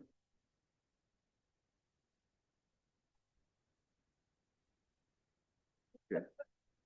Okay, so it's like, part of the reason here is that this is a council meeting. You have comments you want to make, that's fine. If you have questions, that's fine too, but there's a time and a place, and this is not it. You know, you want, and one of the previous commenters knows well, I told him I would set aside time later, but certain times of the day are not appropriate. Okay, since we've got no more comments anywhere, then I'd like to move us into closed session. Moved by Councillor Hermer, second by Councillor Fowler. Be resolved that council retires to closed session at 12:14 p.m. to adopt minutes of a meeting held March 20th, 2026, and discuss advice that is subject to solicitor-client privilege, including communications necessary for that. In favor? Yeah, opposed, carried. Okay, so we have to clear the council chamber. Thank you very much. I don't know how long we're going to be. For those that are online, we will be going to a breakout room for closed session, and you can remain online if you wish.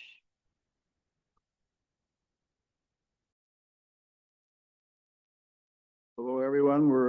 We're back from our closed session, in which we adopted minutes of a meeting held March the 20th, 2026.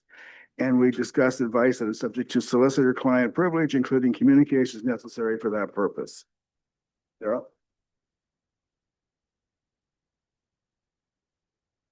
Moved by Council Deputy Mayor Hudel, second by Councillor Ingalls.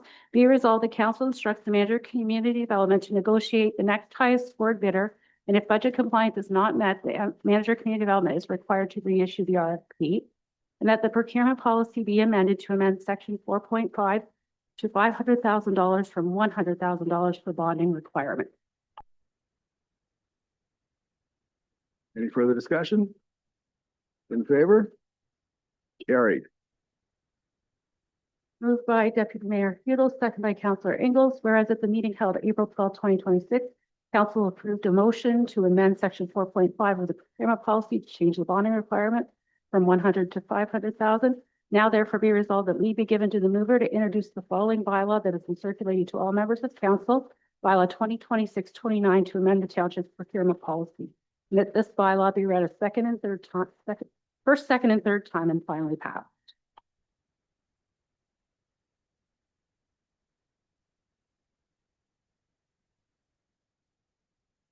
No. Okay, it's under. Any other comments? In favor of the resolution as provided? Carried. Affirmatory bylaw. Moved by Councillor Fowler, seconded by Councillor Hermer. Be it resolved that bylaw 2026-28 being a bylaw to confirm all actions and proceedings of council for its regular meeting held April 10th, 2026, be read a first, second, and third time and finally passed. Comments? In favor? Carried. Adjournment. Moved by Councillor Hermer, seconded by Councillor Fowler. Be resolved the council adjourns the meeting at 1:51 p.m. until May 1st, 2026, or at the call of the chair. Comments? In favor? Stand adjourned. Thank you, one and all.